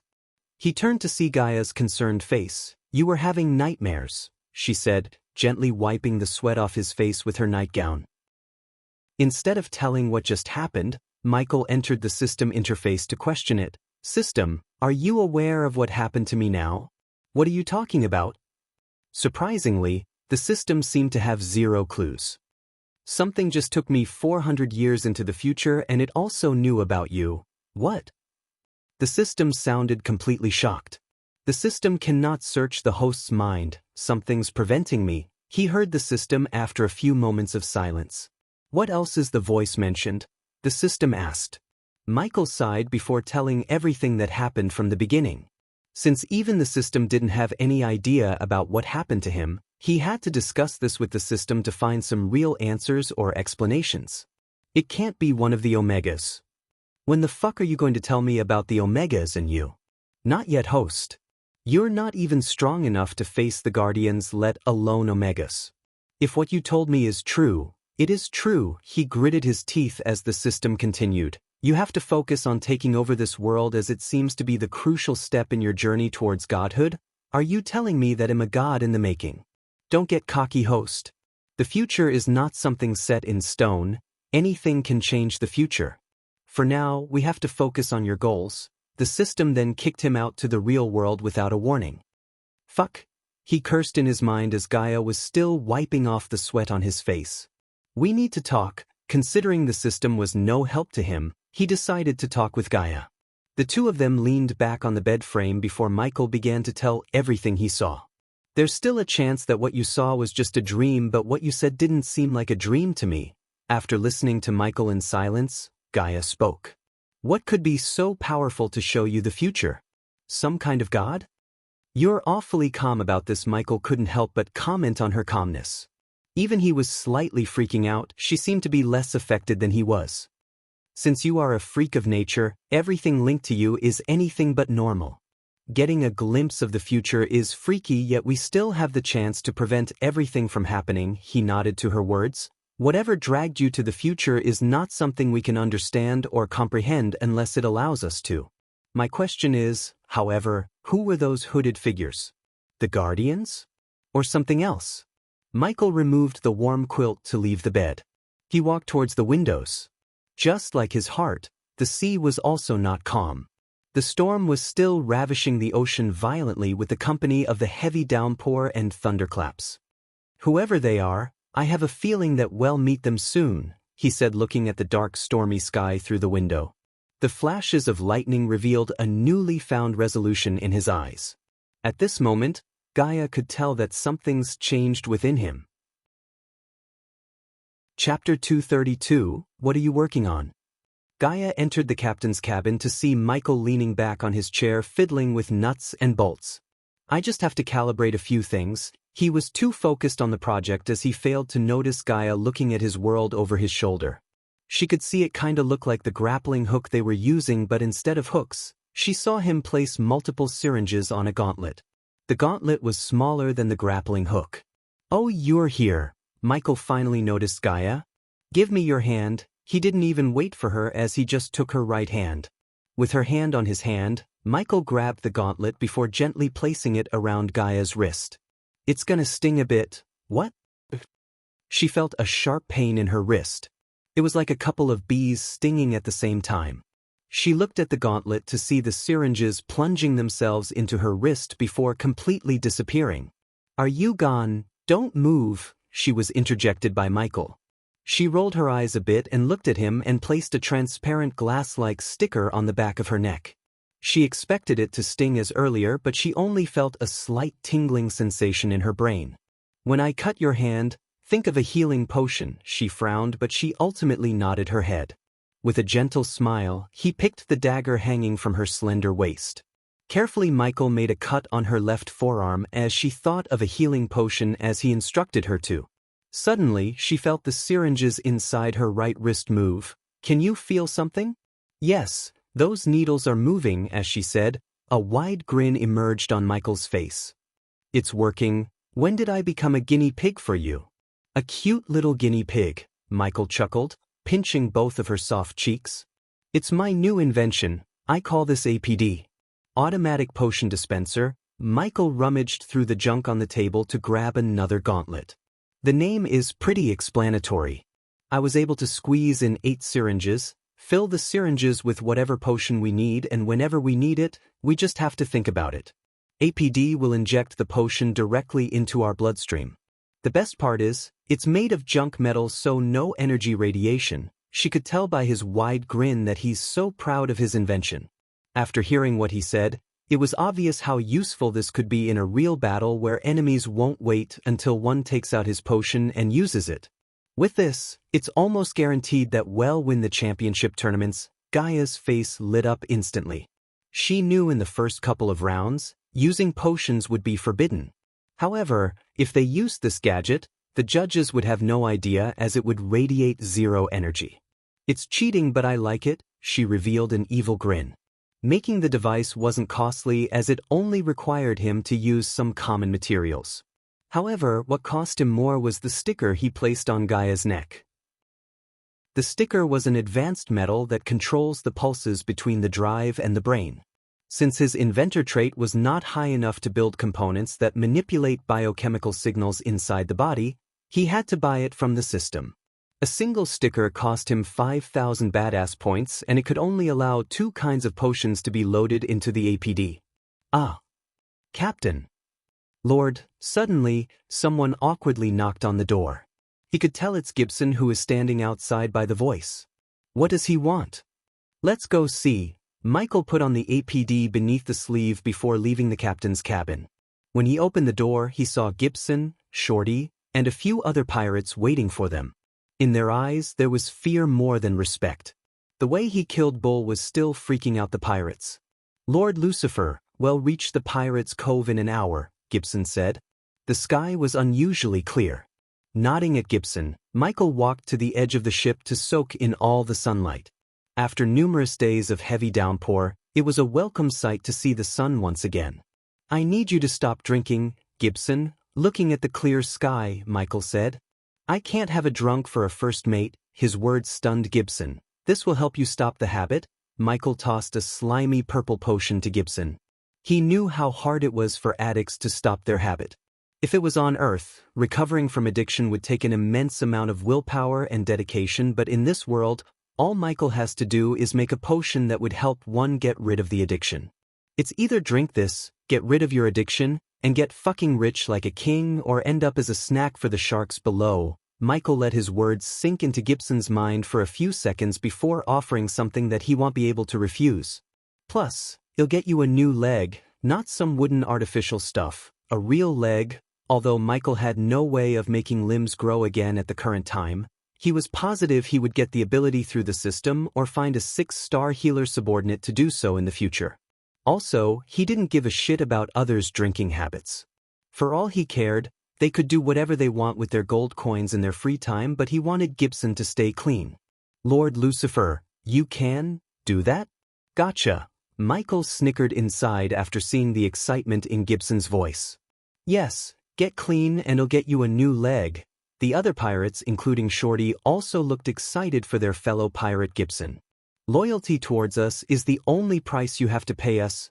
Gaia leaned on the ship's mainsail beam and said, That's the Pirate Cove. Captain. Gibson pointed out the big island surrounded by countless ocean boulders. The boulders acted as a natural defense against the ships as they prevented the ships from reaching the island. The only way to get into the island without swimming seemed to be the large docks at the far side of the island. Surrounding waters were filled with small fishing boats and nets. In the distance, a couple of pirate sail ships with skulls and swords for flags docking at the docks. It's good to be back here after all these years, Gibson exclaimed with a burst of joy. Gaia noticed all the pirates were bouncing in joy. Listen up, when you get into the island, do not say anything about what happened to Bull or anything related to me. I'm just a pirate like you and she's my girlfriend. If you blabber anything to anyone, I'll personally end you. For a few moments, the pirates looked dumbstruck, but soon, they all just nodded in agreement. If anyone asked about the curse or Captain Bull lost his life lifting the curse. That's the story. Captain, it'd be hard for them to believe that you two are pirates, Gibson whispered to Michael standing beside him near the rudder. Just say we came from the northern continents, since it was not possible to get dirty like the rest of the pirates. Michael asked Gibson to tell the truth to cover up his real identity. Besides, he would soon reveal himself as the captain of the Silent Reaper to the world. He just wanted to gather more information about this part of the world before making any important steps. Gibson, I also want you to buy everything on the list. Michael handed over a piece of paper to Gibson with a pouch of gold coins. Gibson opened up the paper to see a list of familiar names. They were all items, metals, and things related to the ship itself. The closer his ship got to the docks, the clearer he could see the island. The Pirate Cove was a tropical island with various wooded buildings and occasional watchtowers. Trees such as palm and coconut added a certain charm to the island. What made the island more beautiful was the colorful coral reefs. They were like nature's carpet welcoming them into the island. The TV shows and movies didn't do justice to the beauty of Pirate Cove in Michael's view. This is gonna be fun. The Silent Reaper slowly made its way to the docks under the shocked gazes of little children who were standing on the shore. Its black eerie look gave chills to many citizens of the Pirate Cove. Just by looking at all those fresh fishes caught by the net, Gaia's stomach started to scream for some grilled fish. "I assume you're all headed to a tavern." "Of course, Captain. Sorry, how do we call you now?" Shorty seemed like he cannot wait to step on the shore and get drunk to his throat. "For now, I'm David and she's Eli. See you at the burning candle, David." Shorty don't wait for the ship to get docked but jumped into the water outside. The other pirates were slightly afraid of stepping onto the shore, yet Shorty decided to rush towards the shore with no worries. "He's excited," Gaia chuckled, seeing the little guy swimming like a shark chasing him behind. "Get yourself a bath and meet me at the tavern," Michael said to Gibson before leaving him behind. Gibson took a sniff of his shirt and realized the urgency of a bath and a set of new clothes. Chapter 233. After leaving the Silent Reaper at the docks, Michael and Gaia wandered through the sandy roads of Pirate Cove. Everywhere Michael turned, he could see tropical trees, buildings made of nothing but wood, broken fishing boards that were being used to shelter drunken pirates, and little children playing pirates. The island was pretty lively. "I am Captain Redbeard, bow before me." "If you're Captain Redbeard, I'd be Captain Tanasha. Did you see the scary ship at the docks?" "It's the Silent Reaper, my grandpa told me stories about it." "Who's the captain?"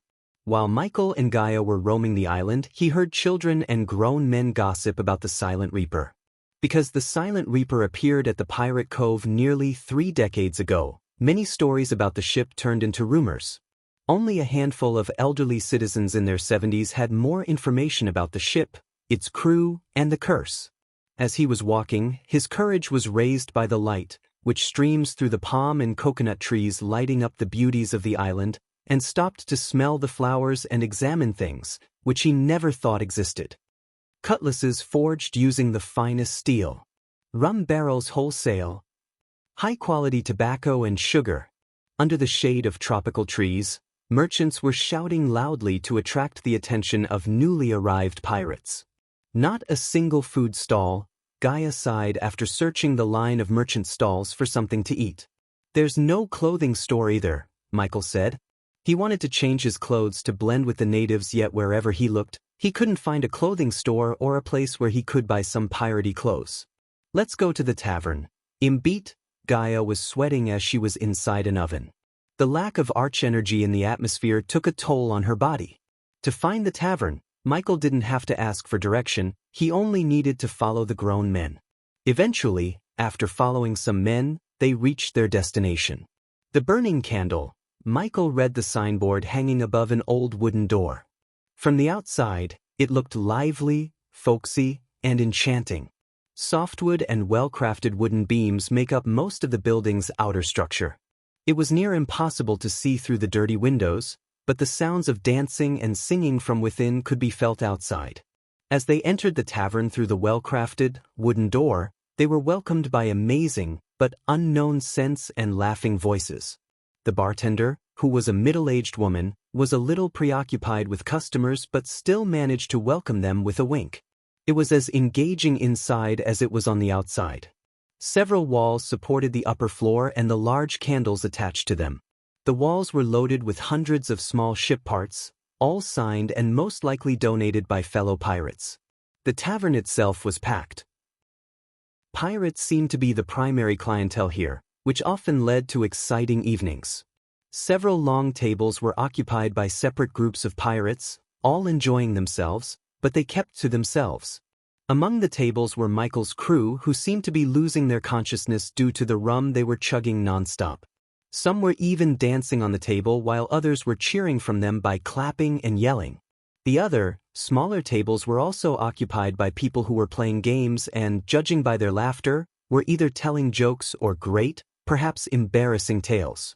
Even most of the stools at the bar were occupied, though nobody seemed to mind more company. Michael did hear tales about this tavern back on the ship. Supposedly it was famous for something, but he couldn't remember what for. Though judging by the music and how many people were dancing, it must be the live band who just started playing. There are some empty chairs. Gaia pointed at the few empty chairs at the far end of the room as they walked towards the table to prepare for what would undoubtedly be a great morning. In the heat of the moment, most of Michael's crew completely failed to notice him until Shorty whispered something into their ears. They all gave a quick glance at Michael before resuming what they were doing. Few of the waitresses were still busy serving the other pirates. Michael and Gaia were not in a rush, so they just waited for one of the waitresses to come to them. "How long are we going to stay on this island? I have to make a few upgrades to our ship." "Few days tops, I think. She's not a whore, Holman. Let her go." The bartender's shout drew Michael's attention towards a waitress near Shorty's table. The waitress was trying to get herself free from the hold of a scar-faced pirate. "She's a big girl. She can decide what she's gonna be tonight." The scar-faced pirate took out a pouch, pouring out gold coins on the table. By the look on the other pirates' faces, Michael could see that they were fortunate enough to plunder a rich merchant ship or two. Besides, among all the people in the tavern, these guys had shinier cutlasses and wore cleaner clothes. "Look for someone else, Holman." The waitress freed herself from his grab by swatting his hand away. The golden-hair waitress quickly rushed back into the kitchen, leaving Holman and his crew behind. This place hasn't changed a bit. Suddenly Michael heard a familiar voice as he turned to see Gibson walking towards them. Compared to the man he met before, Gibson looked like a new person. "It's really a wonder how a bath and a new set of clothes could do to a man." Gibson scratched the back of his head in embarrassment. Michael gestured at him to pull up the empty chair to their table. "They'll get us something." Gaia left the table, leaving Gibson and Michael behind. Gibson would have offered to get something, but she didn't give him any time to offer his aid. "Tell me about yourself, Gibson." Michael noticed his hands were shaking as well as his eyes were checking the rum served by the waitresses. It was obvious he wanted a drink. Michael took his attention from the booze with the question. "Well, I was serving under Her Majesty before losing my leg and becoming a pirate." "Her Majesty?" "The Empress of our continent." The R continent was the largest in this world. It was larger than Elon and Azer continent combined. He knew little to nothing about our continent except the fact that he had unfinished business to take care of in R. On a scale of 1 to 10, how powerful is our continent? 20 or even 30, Cap. David Gibson almost said his real name but quickly corrected himself. The scholars say there are multiple magical ley lines under the land of Ah.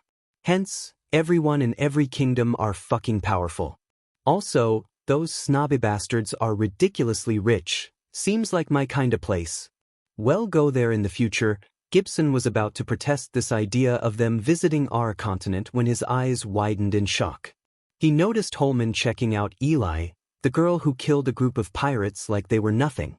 It took Michael a second to notice the change in Gibson's eyes. Gibson slowly turned his gaze away from Holman to Lucifer, but unlike he expected, the young man remained calm. Although the mask Gaia wore significantly reduced her beauty, her perfect hourglass structure, and her grace made her stand out in this crowd, especially when the tavern was lacking in ladies. Michael knew he can neither stop every man who checks out Gaia nor cleanse the world of perverts. Therefore, he remained calm, as it wasn't worth his time to start a fight just because he's staring at Gaia from her top to bottom.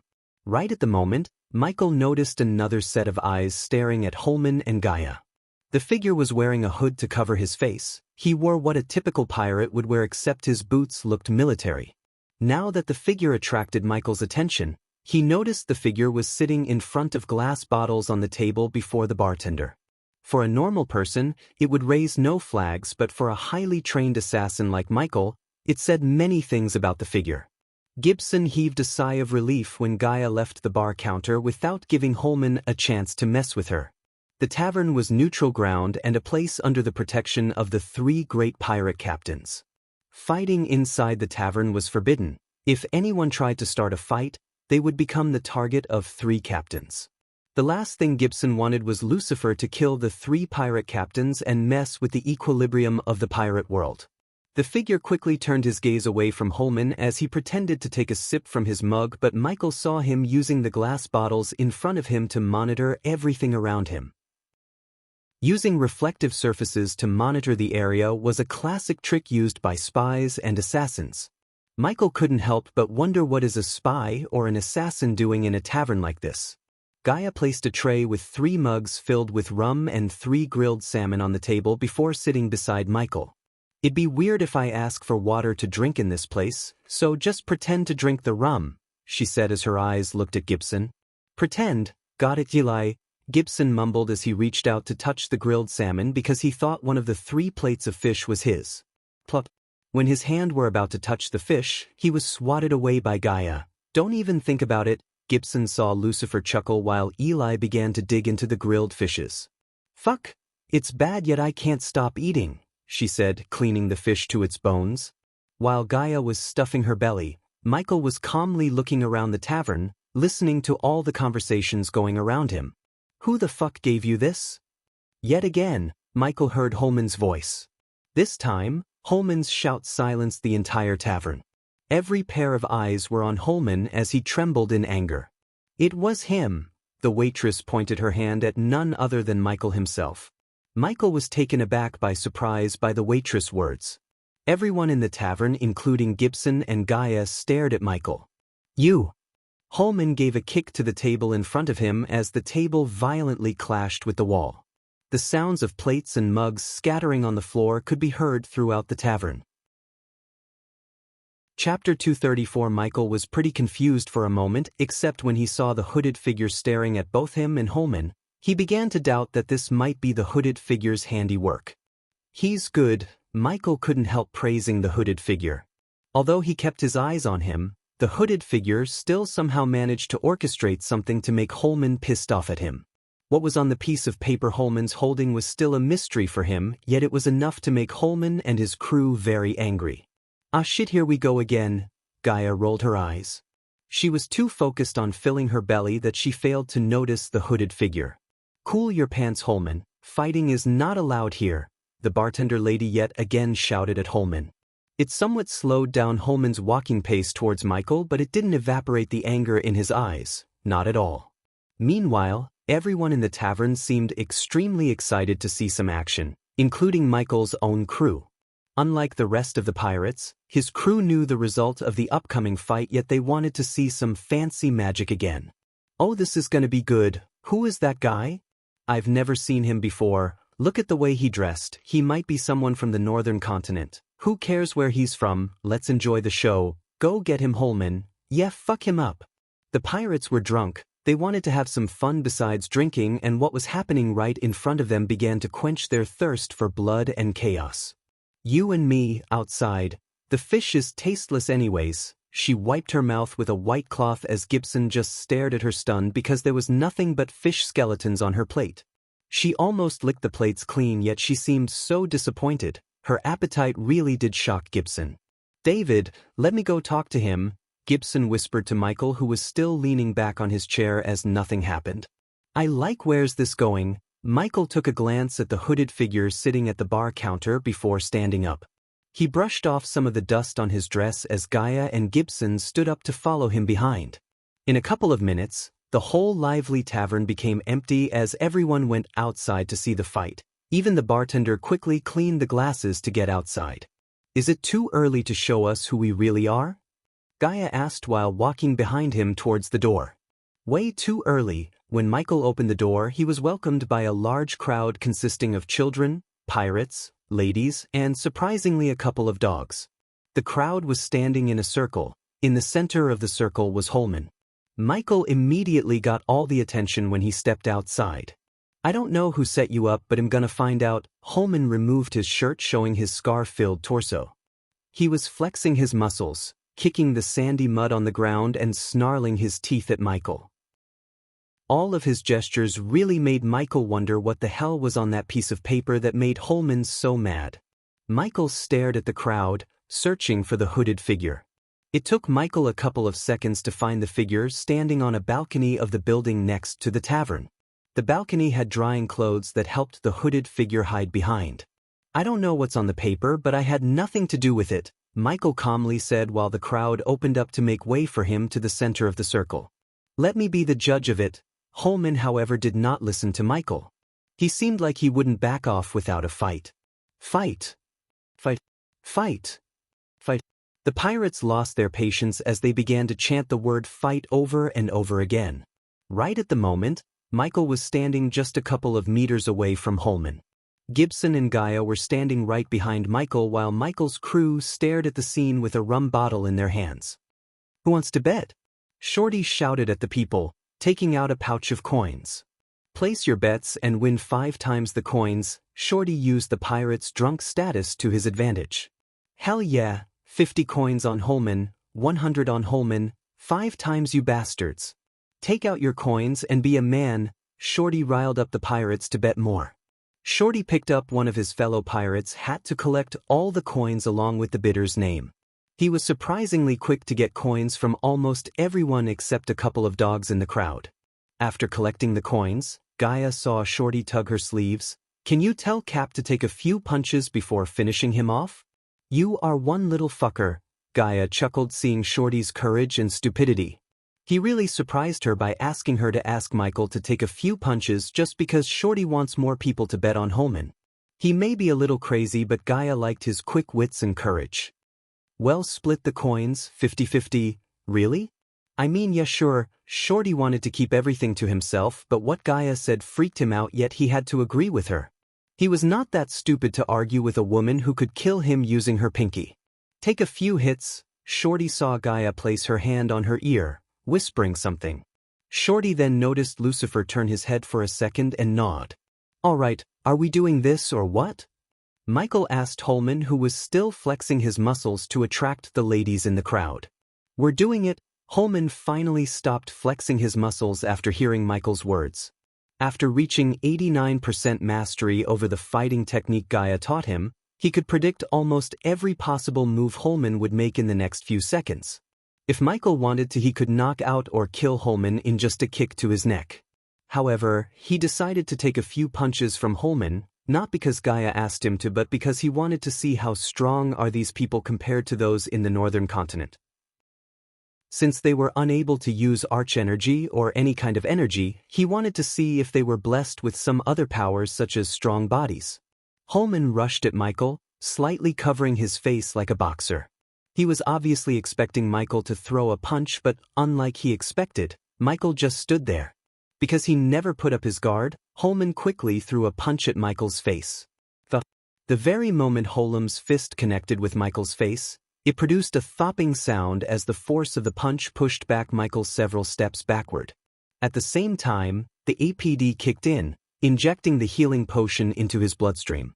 Michael was stunned by the punch. It felt like someone hitting him with a sledgehammer using all their might. The force behind the punch gave Michael a piece of valuable information. The Southerners definitely blessed with more raw power compared to the people of northern continents. This meant that although they lacked the ability to cultivate, they were not as vulnerable as Michael thought. In other words, Holman had the strength of a body refining stage cultivator. The pain he felt quickly disappeared thanks to the APD, yet a small trickle of blood flowed out of the corner of his lips. Michael spat the blood as a small smile emerged on his face. "Who taught you to throw a punch? Your grandma?" "Oh," the crowd laughed, which made Holman more furious as he rushed at Michael again to close the gap between them. This time Holman punched Michael in the jaw with his right hand and landed a blow to his left ribcage using his left hand. Yet again, Michael felt an excruciating pain for a second before the APD injected the healing potion into his bloodstream. "I'll bet 200 more on Holman, 400 on Holman. The return has gone up, 10 times the coins, people, 10 times. Shorty kept shouting while the pirates stupidly fell for his trick. Soon, they started to pour out the gold coins excitedly. Meanwhile, Michael continued to take a few punches to fully comprehend the extent of Holman's raw strength and stamina. "Why aren't you going down?" Holman couldn't believe he was smiling even after receiving his punches. He definitely felt the youngster's rib broken by one of his punches, yet he showed no expression of pain on his face. "I'll now show you how to throw a punch," Michael cracked his knuckles. However, before taking a step towards Holman, he turned back to throw a glance at the hooded figure standing on the balcony. Holman rushed at him again to finish him off while he was staring at somewhere else. As Holman threw the punch aiming straight at Michael's nose, he swiftly evaded the fist. The next second, Michael uppercut him in the jaw using just enough force to knock him out. Considering he gauged Holman's strength, he put enough arch energy to give him the power to knock him down. Ooh, what the? The moment Michael's fist met Holman's jaw, he was immediately knocked out by the force. His body hit the sand, producing a thud sound as the onlookers were made speechless. "Get up!" Gibson and the crew were yet again stunned by his display of strength. They kinda expected him to use some magic spells, but they never imagined him to knock Holman out in a single punch. "That's how you throw a punch? Ding! Congratulations to the host for successfully being a badass. The reward is 300 badass points. Ding! Congratulations to the host for successfully being a badass. The reward is 500 badass points. Ding! Congratulations to the host for successfully being a badass. The reward is 300 badass points. Ding! Congratulations to the host for successfully being a badass. The reward is 600 badass points. Sweet, Michael grinned. When he killed Captain Lars and his men, he never received experience points. Considering they were not cultivators, it didn't surprise him, he was only kinda disappointed. However, now after receiving almost 3,000 badass points just by knocking out Holman, he began to feel the excitement rising inside him. Chapter 235, Is He Dead? It can't be. Hey, get your ass up. Fuck me, I just placed 500 coins on him. My coins. Stand up. The pirates began to splash whatever booze was in their hand on Holman's unconscious body, except no matter what they threw at Holman, he wasn't waking up. Get him. Suddenly, one of Holman's friends yelled orders at the others, pointing his finger at Michael. There were a total of 7 men in their early 30s who rushed at Michael to avenge Holman. "See, keep your mouth shut." Just when Gibson was about to call him captain and ruin their disguises, Gaia elbowed Gibson in the ribcage to shut him up. She then quickly gave a glance at the rest of the crew to stay still. 6 of Holman's friends surrounded Michael while 1 knelt down to check on Holman. 7 versus 1, the odds are against you boys, said Michael calmly. "Pfft, you stupid? We're gonna mop the floor with you. Let's teach him a lesson." Holman's friends taunted Michael. Considering they were pretty drunk, they seemed to forget how he knocked out their friend Holman with a single punch. Just looking at their footwork and hand movements told him that they don't know any special fighting technique. "Let's do this." Michael just raised his finger to call them up as 2 of Holman's friends rushed at him from the front while 1 moved from Michael's behind. The distance between the 2 coming from the front was approximately 4 meters while the one trying to attack him from behind was only 2 meters. Therefore, he had to deal with the closest one before dealing with the others. When a fist came closer to him, he just stepped forward and then sideways as the guy lost his balance due to missing the punch. Before he could stumble down, Michael kicked his right knee, instantly breaking it. "Ah!" he screamed in agony, dropping to the ground. However, he did not give the guy any time as Michael grabbed his neck before sending a knee to the side of the guy's face, knocking him out instantly. Plus, one could hear a jaw-breaking sound when Michael's knee hit his face. After dropping one guy to the ground, the 2 who were rushing at him from the front halted their steps in shock because everything happened so fast as many weren't even completely sure of what just happened. Although the 2 halted their steps, Michael did not stop as he dashed at him as fast as he could without using any arch energy. Even without lightning dash, the training he underwent made him extremely agile, strong, and fast. The booze slowed down the 2 guys' reflection speed. Wasting no time, he elbowed one guy on the side of his face. The jaw was separated by the elbow as he went down without a scream. The very next moment he twisted his body, swinging his right leg. The side whip kick instantly knocked the other guy, producing a short thud sound. At this time, the rest of Holman's friends began to rush at Michael from his front, left and right. With a swift kick to the gut, he sent the guy coming from the front stumbling back. Then he twisted his body, sending a fist into the guy's face. Michael felt his knuckles breaking the guy's nose. The blood splashed across the ice as well as stained Michael's fist. The last guy suddenly started to walk backward in fear because he was the last one standing. The one who was checking on Holman already dragged Holman out of the way from the fight. Even after being shaken violently, Holman still did not recover his consciousness. "I told you the odds are against you," Michael said, kicking the guy who he sent stumbling backward with a kick to the gut before, finally knocking him out. "You come here!"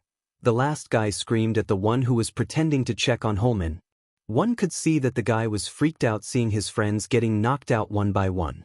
This time, Michael did not rush at him but just picked up a half-drunk rum bottle from the ground. The crowd was stunned at the scene as they now stared at Michael like he was some kind of freak. They watched Michael walk towards the last guy with the bottle in his hand. "You!" the guy mumbled as he tried to unsheath his cutlass. Michael grabbed the guy's hand, stopping him from reaching his sword. "Next time, run away," crack. Michael smashed the bottle in the guy's head with enough force to knock him down. Out of the 7 men, 6 were knocked out. He turned his gaze towards the last man who was on the ground beside Holman. "Tell your friends, this ends right here. If they try anything silly, that be the last thing they do." After warning the guy, he just turned around, walking towards Gaia and Gibson.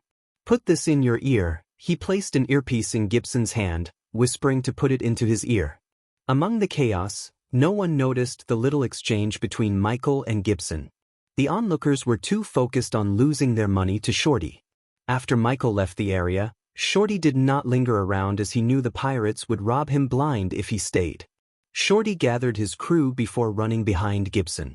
After the fight, Michael and Gaia walked into a dark alley near the tavern. Michael had to lose the crowd as some people who lost coins because of him might try to start another fight. As much as he could, he wanted to stay off the grid without showing any of his powers before he could get a complete idea about this part of the world. Getting into regular fights would ruin his plan. "Where are we going?" Gaia asked. The place was dark, nothing but trash to accompany them in the alley. The tall buildings on either side prevented much of the sunlight from lighting the alley, hence the darkness. "You're gonna come down or keep following us?" Michael stopped walking and shouted, looking at the top of the wooden building beside him. Gaia was confused, but she soon saw movements up on the roof. Just a few seconds after Michael's shout, the hooded figure leaped down from the top of the building and landed in front of them comfortably. "Who the fuck is he?" Gaia asked Michael while he just stood there calmly, waiting for the hooded figure to start speaking. "You made me," the hooded figure spoke with a thick accent. He was standing at least 6 feet 5 inches with enough muscles to compete in a bodybuilding competition back on Earth. Yet he seemed so agile. "I noticed. It'd be nice if you tell me why did you choose me and what do you want? Call it a gut feeling. In putting up together a team and after what I saw, I'd say my gut feeling was right. It was you who set up that Holman guy, wasn't it?" Gaia connected the dots as the hooded figure's silence confirmed her theory. "Team for doing what?" "A simple retrieval. There are risks, but you'll 3 million in gold before and 3 million after the job's done. 6 million for a simple retrieving. I'm interested." He didn't believe someone would pay 6 million for a simple retrieving job. However, he wanted to learn more about this part of the world and its people. Doing this job would not only make him rich but also help him gather more information. Besides, he wanted to know who's willing to pour out that many coins and for what. Even if the team just consisted of 4 people and the same payday for everyone, it would cost the one running the operation 24 million. If someone was willing to pay 24 million, he knew what he wanted to be retrieved must be worth it. "Meet me at the docks in 8 hours, we'll be headed to Giselle." The moment the hooded figure mentioned the name Giselle, Michael's brows arched up. Kingdom Giselle was his destination. It was where the source of Nightcrawler's magic radiation hiding artifact. He paid the system a hefty sum to get the location. He even left the demon's soul stone back at the Abyssal to get his hands on the artifact before anyone else could. Now it seemed like someone's already putting together a team to get the artifact. Before Michael could ask any further questions, The hooded figure used a grappling hook similar to Michael's to reach the rooftop and disappear. The design of the grappling hook was different from Michael's Mark III, yet he was surprised by the device. According to Arya, the Southerners always compensated for the lack of arch energy with technology and science. Now that he saw the hooded figure use such a device, he began to form an idea about this part of the world. Giselle? It's where we're going. Somehow I can't believe it's just a coincidence. Either way, we'll see this through, said Michael. Where do you want me? Get to Gibson and follow us discreetly. In doing this alone, he gave a gentle pat on her shoulder before leaving the alley. Since they didn't want the hooded figure to know the Silent Reaper belonged to them, they had to be cautious. They had to keep their cards close to their chest without revealing them because they could be used to their advantage if the hooded figure tried to double-cross them after the job was done. Chapter 236. Dusk came sooner than expected. The last of the sun's rays caught it behind soft gray clouds. The sandy streets of Pirate Cove took on the look of an old photograph, every familiar thing a shade of gray. Slowly the view faded to blackness and the night began, slowly letting the stars in the sky shine. The sound of waves hitting the sea boulders as well as the birds chirping radiated a soothing effect to everyone on the island. Right at the moment, Michael stood on the docks looking at the sun disappearing into the horizon. He felt peaceful as the time flew by without his notice. Soon when the light of the sun completely vanished, a merchant ship sailed towards him to dock at the docks. Hop in. After the ship stopped, Michael saw a 7-foot gigantic man throw him a plank to get on board the ship. The moment he stepped on the upper deck, he noticed a handful of crew running around the deck. Welcome on board, new guy. Michael had to look up to see his face. He had ruffled short-length hair, well-defined muscles like a bodybuilder. He only wore brown breeches as well as black boots, nothing to cover his upper body. On his behind, Michael noticed a huge warhammer hanging on. Coupled with his dark skin, the man could give a heart attack to any soft-hearted person. Regardless of his terrifying body, he welcomed Michael with a genuine smile on his face. He also reached out for a handshake. How are you doing? Michael shook his hand with a smile. Hey gang, move your asses over here. The new guy's here. He shouted with his thick voice. Soon after his shout, a group of people walked out from the captain's cabin. He saw a young short golden-haired girl with a crossbow, a brown-haired youngster with a rapier hanging on his waist, a short person with a hood covering his face, and finally, a youngster with big round glasses on his face. Michael looked around to see the hooded figure he met in the alley, but he wasn't with the group in front of him. So what's your specialty? The golden-haired girl asked. She was an average-looking girl, fair skin, square jaws, hazel eyes. The only unique thing about her was the tattoo on her neck, a tattoo of a raven. Unlike the man who welcomed Michael, there was no friendly smile on her face. She seemed as she was pissed off at someone. Depends, he just shrugged. That ray of sunshine is Marcella.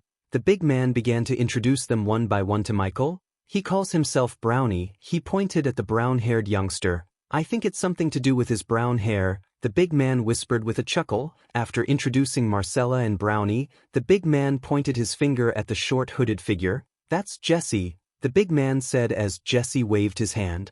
You might want to hide your things from him, the big man whispered again before pointing his finger at the glasses-wearing youngster. I'm Jonah, welcome.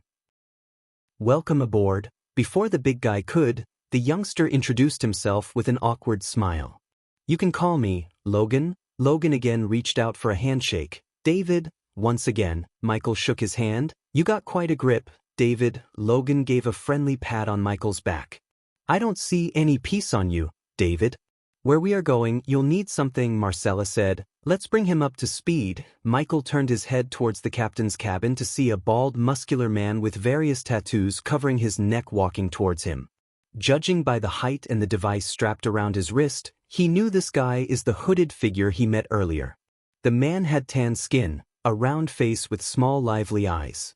He was not as tall as Logan but not short as Jesse either. Follow me. That's Ross, in case you didn't know. They all followed Ross behind into the captain's cabin. When they opened the door, Michael saw another man wearing full leather armor standing behind a round oak table. The armor looked sturdy. The man was an inch taller than Ross, neatly combed his short black hair to the side. On his back, Michael saw a shiny silver round shield as well as a long sword hanging on his waist. After everyone entered the room, Ross closed the room while the man tossed a pay cube towards Michael. Your advance is in the pay cube. You can cash in any of the banks in Southern Continent. Alright, I assume you're all acquainted. So let's start the briefing. What happened to Rowan? And we don't know anything about this guy. Marcella's words slightly annoyed Michael, but he let Ross handle her. Rowan went to the island with the recon team, and the less we know about each other is best. Quit whining, Marcella. David seems capable to me. Logan still had a smile plastered across his face, yet he sounded like he doesn't like Marcella very much. In Michael's eyes, the two of them were polar opposites. Logan seemed like a nice friendly guy while Marcella seemed like a typical cold-hearted bitch. David, you know where we are going exactly? The man in armor asked Michael. Ross said we're going to the Giselle Kingdom for a simple retrieval job. But I know it might not be that simple, considering the payday. So bring me up to speed. The man nodded and continued, placing his finger on the map on the table. Michael saw he was pointing at a small island near the Kingdom Giselle. Harford Isle, now known as the Zombie Island. Michael was genuinely surprised by the man's words. You call them Netherals? Ross said. It was obvious Ross gathered information about him at the tavern through one of his crew members. However, by the look of Ross, it was evident that the crew members kept their mouths shut about Michael using arch energy inside the void line. You dealt with them before? The man asked. Yeah, killed a few. You're okay with venturing into an island filled with fucking undead because you killed a few, Jesse? The hooded figure opened his mouth for the first time. He had the voice of a teenager. If Michael had to guess, he would say Jesse is 18 or 19 years old. As some of you may know, the annual hunting of the undead starts 2 days from now. We'll enter the island as hunters, reach the center of the island, get what we need, and get the hell out of there. This is the short version of the plan. The longer version is, the island is divided into 3 circles. The outer circle has fewer undead creatures, hence less dangerous. The deeper we move forward towards the center of the island, the dangerous it'd be. After we get through the outer circle, we'll meet the recon team here. Ross pointed at the river on the map. The recon team went there with professional builders. If everything went according to the plan, there'd be a ship waiting for us. How did the recon team enter the island before the hunting season begins? Logan asked, looking at Ross and the man in armor. Let's just say my employer called in some favors, said the man in the armor. Moving on. After we get on the boat, we'll travel straight to the center of the island where we believe the undead are building a temple. Except for Marcella and the man in armor, everyone else was stunned by Ross' words. Back in Abyssal, Delar was using rituals and a mysterious book to control the Netherals to do his bidding. If what Ross said was correct, someone on this island or something was controlling the Netherals just like Delar. Undead building a temple? Are you kidding us right now? The last time I heard, undead can't think for themselves. Logan threw his hands in the air, refusing to believe Ross' words. The normal undead can't, but the alphas can, Marcella said as Ross and the man in armor nodded. Alphas? Michael asked as he wanted to know more about the alphas that Marcella was talking about. New breed of undead. We believe something in the island is mutating the undead. The alphas are the completely mutated ones. Ross was intercepted by the man in armor when he was going to finish his sentence. As for what's mutating the undead, it's no one's concern. The others might have no idea, but Michael knew what might be mutating them, the same artifact he's looking for. What about the terrain of the island? Logan asked. The island is a rainforest. Hope you've all brought umbrellas, people, Ross joked. Everyone looked gloomy except Michael. The rainforest would give him the advantage to double-cross them and disappear after getting his hands on the artifact. Plus, he firmly believed that most of these people would die before reaching the artifact because he already injected himself with the vaccine for Netheral Bite. He had to buy a few herbs from the system, but with the help of his alchemy knowledge and ample amount of Netheral samples, he was able to make the vaccine. Rain and forest, the two things I hate the most. Logan rubbed his temples. If you need any last-minute supply or a weapon, go get them now. We'll leave the docks in 1 hour. Michael was the first to leave the room after Ross' words. He had to retrieve the Doombringer and the Mark III grappling hook from his space ring without anyone noticing.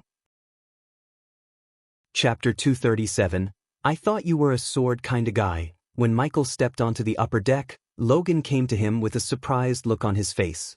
His Doombringer was majestically hanging on his behind, gently reflecting the moonlight. It looks heavy. Logan's eyes were sparkling looking at the Doombringer. Michael could tell Logan's craving to hold the warhammer in his hand. It is. Michael took the Doombringer from his behind and twisted the handle stylishly. Because he was not using any arch energy, the weight of the Doombringer made his biceps flex out. After his intense training, his body became toned and each muscle in his body had a definite definition. Can I hold it? Logan looked like a big 7-foot baby staring at a candy. Sure, Michael chuckled as he handed over the Doombringer to Logan. The big Logan was excitedly smiling, but when he grabbed the handle of Doombringer, his smile disappeared. Dang it, it's so freaking heavy. Michael was slightly surprised to see a muscle mountain like Logan struggling to lift the Doombringer without using all of his strength. The weight training plus the serpent-style fighting technique changed his body from the molecular level, making him stronger and faster than most people. This was the reason why Gaia was able to break wood logs like they were eggshells. She was damn strong. Now that he had undergone the training with the help of the system, he was stronger and faster than Gaia herself and on a different level compared to anyone in the southern continent. You're stronger than you look, David, Logan said, putting down the Doombringer on the floor by its head. Work on your weightlifting, big boy. Michael gave a friendly pat on Logan's shoulder with a chuckle. All right guys, we're leaving. Ross stood at the helm, preparing to leave the docks. After hearing his shout, the ship's crew began to unravel the sails.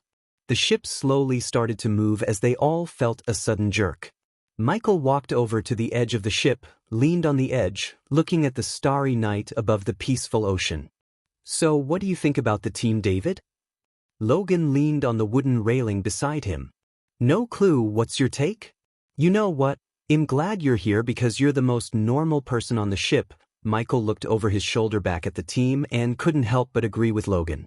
Brownie was muttering something under his breath while Jesse, the hooded figure checking the crates, lined up near the mainsail pole.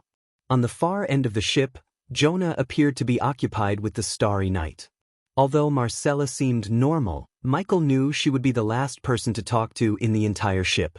Logan was dead wrong about him being normal, but compared to the others, he was the friendliest and normal-looking person on the ship. Ross is kind of the team captain here. Marcella is our tracker. Jesse is the thief. I don't know how a thief could help with our mission.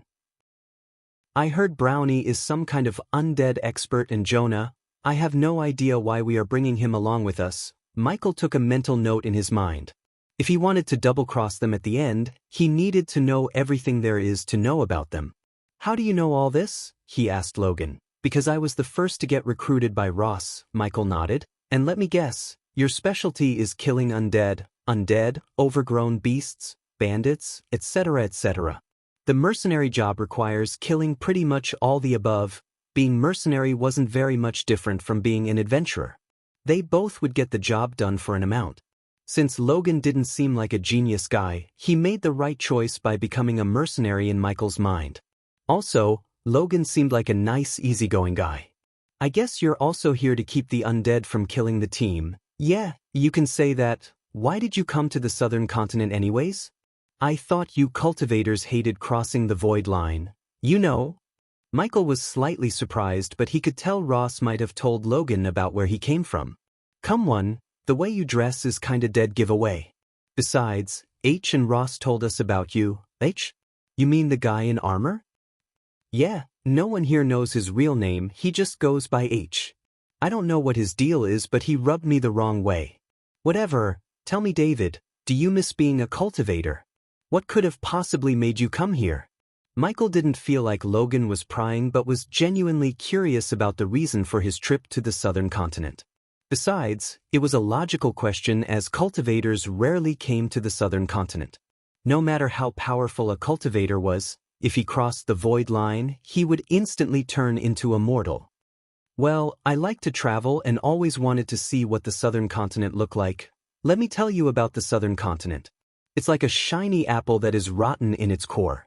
The southern continent is infested with slavery, racism, war, hunger, plague, and all the evil shit you can think of. Trust me, your place would seem like heaven after you spend a few weeks in any of the southern kingdoms. He saw Logan's smile disappear from his face for the first time. He always looked like a jolly guy, yet when he talked about the southern continent, he looked gloomy. As a mercenary, I saw my share of evil shits. This world has gone to hell, David. All we can do is ride out the wave. You know what I'm saying? It gonna sound corny, but Logan, you can still clean this world if you follow the right person. For a moment Logan stared at Michael. Nah, Logan shook his head. After getting paid for this job, I'm gonna put down my hammer, buy a land, house, and live the rest of my life in the most beautiful place in this world, Aston Village. Michael was disappointed to hear him, but he couldn't blame the guy for thinking to settle down. If Logan showed any signs to continue being a mercenary, Michael would have paid him to work under him. He knew forcing Logan to work under him was just a waste of time, so he decided to let Logan do whatever he wanted. Besides, it was unlikely for all of the team to survive on the island. He fought Netherals and he knew how strong and deadly they could be. If the artifact was making the Netherals kinda smart, they might use the rainforest to their advantage, and if they did, it would be extremely hard for the team to kill Netherals. Where is this Aston Village? Giselle Kingdom. Since you like to travel, I'd be thrilled to give you a tour of our humble village after the mission. What do you think about that? Sure thing. Wonderful. Logan gave a friendly pat on Michael's back with a wide grin on his face. Everything's connected to Giselle, Michael thought to himself.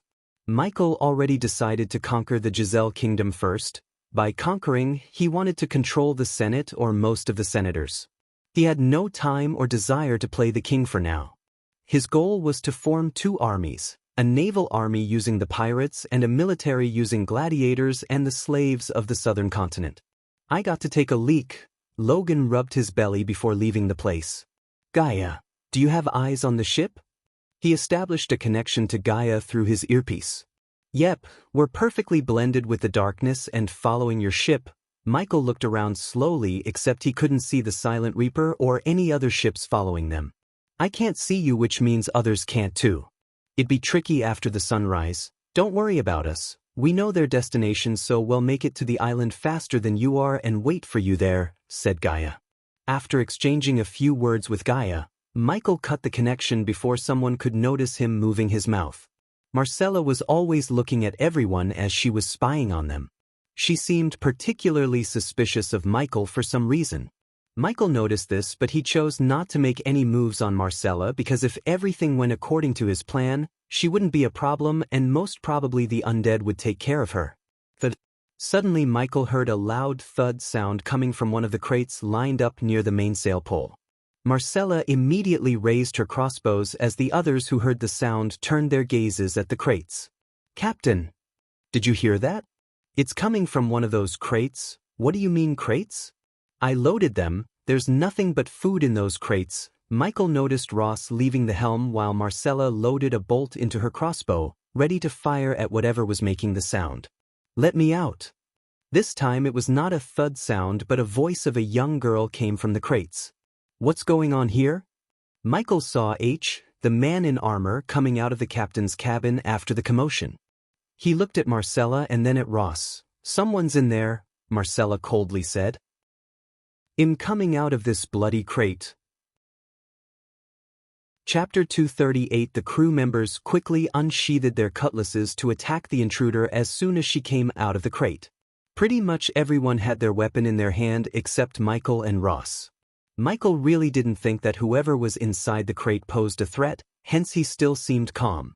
On the contrary, Ross' face had shock and confusion plastered on it. Don't attack, Ross declared. His voice contained a tinge of anger as well as anxiety. Since Ross was the captain, the crew nodded as they slowly stepped back a few steps from the crates. Marcella, though, still kept her crossbow aimed at the crates. Soon afterward, the top of the wooden crate slowly opened as a young girl in her late teens stood up from the crate. The girl had black hair, a beautiful oval face, round lively blue eyes, and smooth silky skin. Although the girl wasn't a kingdom-toppling beauty or something like that, She would attract many youngsters' attention.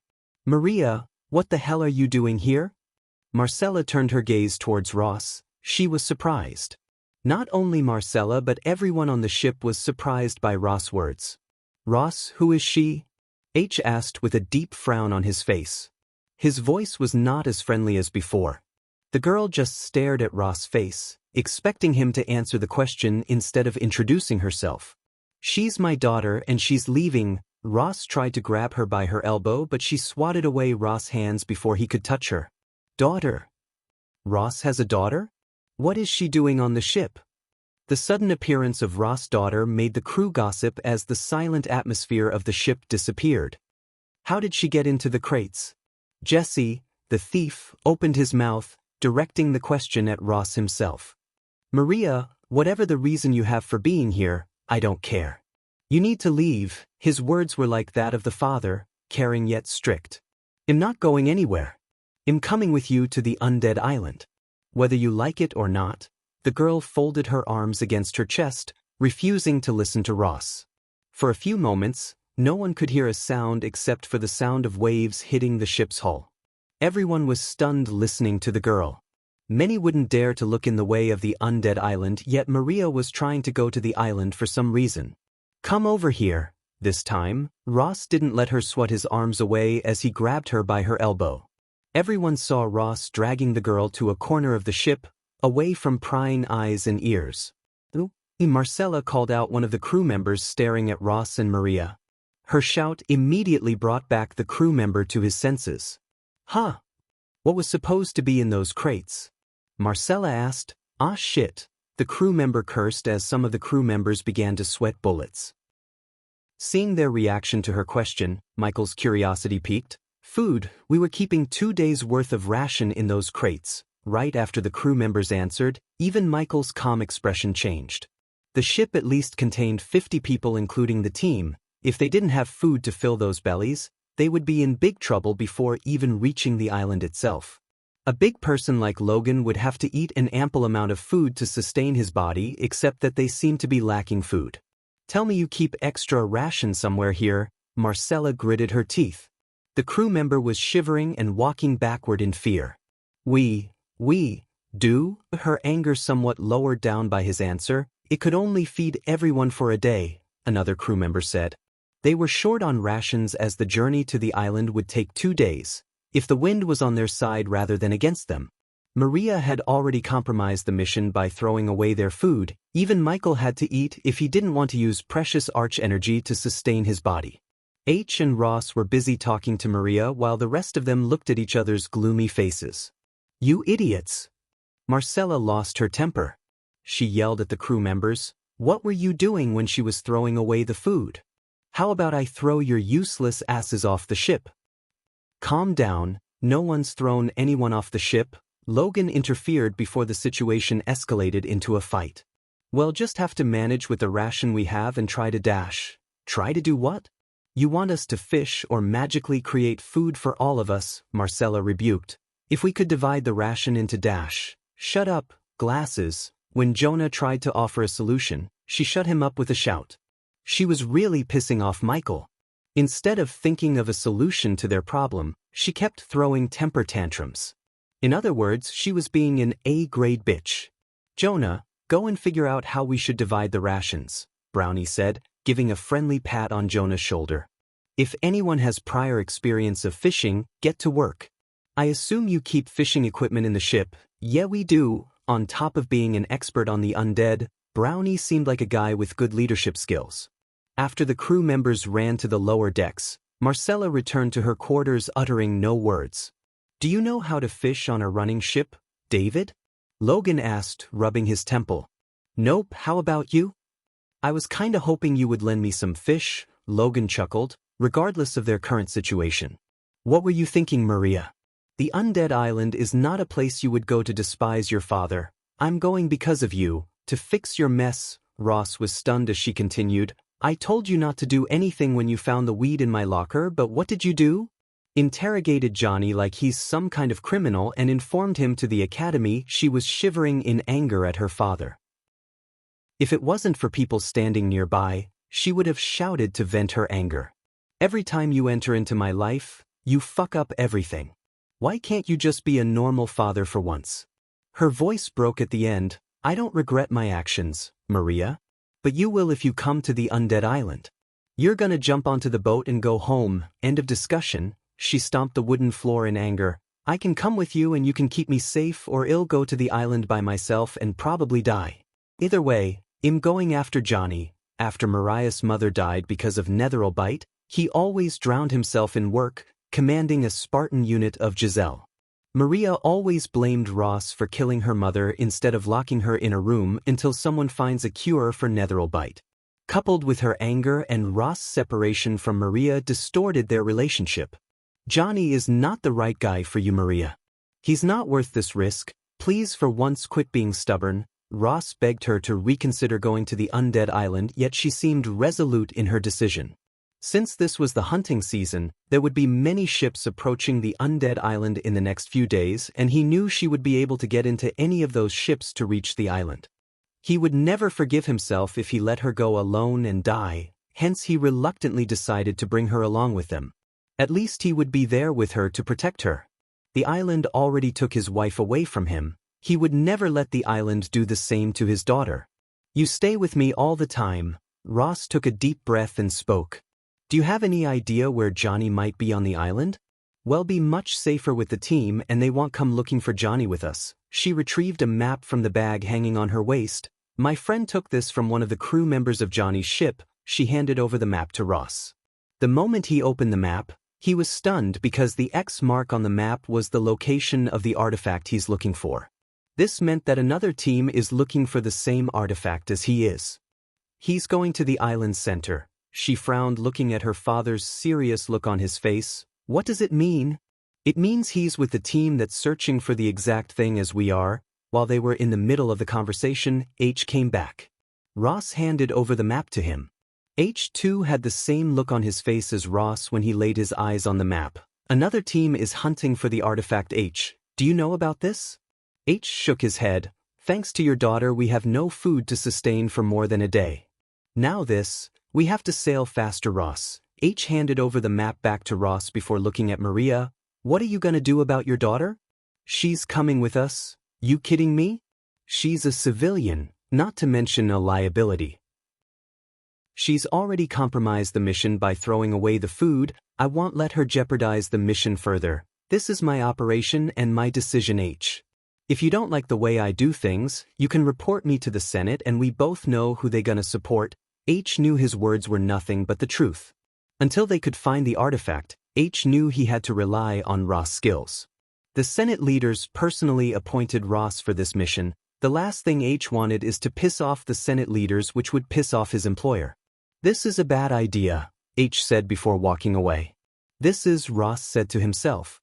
Whether he likes it or not, Ross knew H is right, but because of his daughter's stubbornness, he had no other choice. Chapter 239. While Jonah was trying to calculate the appropriate amount of ration one should consume, Michael and Logan were sitting leisurely on the ship's ledge with a fishing rod in their hand. Michael's expertise in fishing came from watching others do in the movies, while Logan had no expertise at all. Some say fishing will calm your soul. It is kinda relaxing, Logan. The full moon in the sky, the sound of the ocean, and the slowly moving sail ship made fishing relaxing regardless of Michael's inexperience in fishing. In his previous life, he never had time to enjoy such activities. Plus, he always liked to spend his little bit of free time playing video games, improving his skills as well as watching movies or TV shows. Only since he came to this world, he was able to enjoy simple things in life like fishing. Even if he couldn't catch a single fish, he was enjoying peace and calm. The little chit-chat with Logan gave him an idea about the southern continent. I heard cultivators don't sleep or eat. It's weird, but you don't have to scrounge the god's green earth just to fill your belly, huh? It's BS. It's not that cultivators don't eat or sleep, it's that we don't need to eat or sleep to sustain our body. Take me for example, I eat and sleep back there like you people here. Logan started to pour out all the questions about cultivators and cultivation as Michael answered his questions one by one. He answered Logan's questions in a manner that would tempt Logan to try to become a cultivator. Currently, it wasn't impossible for the Southerners to become cultivators after leaving the void area, aka the southern continent, but most of them tend to have extremely slow cultivation speed as it would be difficult for their bodies to adapt to the new environment. The time flew quickly as the sun started to rise on the horizon, painting the sky in bright orange with its golden rays. The upper deck slowly began to get filled with more and more crew members. After sleeping last night with an empty belly, they all seemed weak and exhausted. The sun wasn't the only thing Michael saw on the horizon. He could see a merchant galleon ship. "Look! A ship!" one crew member shouted, his voice contained joy. Even Logan began to grin widely looking at a merchant ship. Merchant ships were usually filled with rations and they could buy rations to fix their current situation. Michael put down the fishing rod on the deck as Ross came out of the captain's cabin with his daughter. Despite the mess she caused, Maria looked refreshed after a beauty sleep. It was obvious Ross gave his potion of ration to his daughter as any good father would do. Looking at the crew members bouncing in excitement, Ross took out his monocular to examine the merchant ship approaching them. The first thing he examined was the flag flying above the sails. The white flag had a symbol of lotus. Mail merchants. Ross recognized the ship's flag. So did H. H heaved a sigh of relief as they would be able to buy rations from the merchant ship, but Ross had black lines on his forehead. They are far away from their usual routes. Everyone had a relieved look on their faces except Ross. He knew Mail merchants and their usual routes. This area of the ocean was far away from their routes. Hence he was skeptical, unlike others. After talking to the team as well as some of the crew members, Ross realized one thing: they all blamed Maria for their situation. They were right to do so. He knew he can't keep her absolutely safe all by himself. He would need the team's support in keeping her safe after entering the island. If there was bad blood between them and Maria, keeping her safe would be a difficult task. Because of his love for Maria, he ignored all his doubts about the merchant ship. Slowly but steadily the merchant ship approached them while the crew members waved their hands at the merchant ship, calling out for help. Since Michael had no idea about the merchant ship or its routes like Ross, he too felt relieved to see the ship approaching. Although the fishing was indeed relaxing, at the end of the day he had to eat. "I'll go get the coins." H walked back into the captain's cabin to bring the coins. The merchant ship was now only 50 meters or so away from them. Ross' tensed body loosened a bit looking at the crew members on the merchant ship. They were all wearing a shirt with the Mail merchant logo embroidered on their chest. Michael was watching the ship approaching from the far end of the ship with Logan. Little by little, the merchant ship's shadow darkened the deck as the merchant ship stopped beside them. The merchant ship was perfectly aligned sidewards soon. A wooden plank dropped from the merchant ship to their ship. After the merchant ship came to a halt, Michael was able to see the faces of everyone on the ship clearly. As he looked at them, he couldn't help frowning. They all seemed tense, slightly trembling. Even the one walking the plant to them had no smile on his face, which was weird because a merchant would always typically smile. Michael stared at the old man approaching them. He was partially bald and like most of the merchants, he too had a fat belly. Looking at the sweat on the old man's face and the way the merchant ship perfectly aligned sideways, he began to have a bad feeling about this. "Pirates!" The moment the old man stepped onto the deck, he shouted. Boom, boom, boom, boom. But it was too late as the merchant ship bombarded their ship with cannonballs. Logan was thrown away by the force of the impact near him as Michael jumped away to cover himself. "Open fire!" Ross leaped towards the helm to move the ship after shouting an order at the crew. The sudden attack caught the crew members completely by surprise as a few of them were blown to pieces by the cannon fire. The air reeked of gunpowder and wooden splinters flew everywhere, inflicting major and minor wounds to the crew. Logan was crawling somewhere to hide behind a cover, yet the gigantic sledgehammer on his back slowed down his movements. Boom, boom, boom. The merchant ship started their second round while Ross' crews were busy running chaotically around the deck to save their lives. "I want everything valuable on the ship." Michael heard a shout as he looked at the merchant ship to see a middle-aged man with a greasy red beard at the helm. He wore a long red coat with two sabers hanging on his waist. Like every pirate he met in this world, he was dirty, spoke in a thick accent, and chugging rum like water. "Haha, Also, he laughed like a maniac looking at the carnage he was causing. Following his mad laughter, pirates who were previously hiding in the lower decks began to swarm out of the ship to pillage Ross' ship. "Watch out!" H shouted at Logan as Michael turned his gaze away from the maniac on the opposite ship to see one of the sail poles falling in the direction of Logan. The speed of pole falling was much greater than Logan crawling away, therefore, if one didn't stop the pole or help Logan, he would die. Right at the moment, everyone was fighting for their lives and unable to help the others like Logan. The reason for Logan's state was the first cannonball that landed just near him. The force knocked out Logan. If someone else was in Logan's place, the force would have killed them. The pirates easily jumped onto the ship and began to attack everyone they saw. Michael quickly took the Doombringer from his back, not to kill any pirates but to save Logan. He threw the Doombringer aiming at the sail pole that was about to crush Logan. The Doombringer soared through the sky. Shit! Just when Logan was about to accept his death, he saw the sail pole blasted into smithereens. He covered his eyes to prevent the wooden splinters from blinding him, but he clearly heard a loud thud noise amidst the sound of battle. When he opened his eyes, he noticed Michael's Doombringer lying on the floor. "Get your ass up, big guy." Logan saw David reaching his hand out to help him up. Logan didn't waste any time as he quickly stood up before another disaster hit him. "I owe you one." Michael just nodded. "Let's kill some pirates." He clutched the Doombringer tighter. Logan also took his huge sledgehammer from his behind with a bloodthirsty look on his face. Since they almost killed him, Logan wanted to pay them back 10 times back by crushing them with his sledgehammer. Even though there were many people on the ship, one pirate picked Michael as his target. With a curved saber on his hand, he rushed at Michael.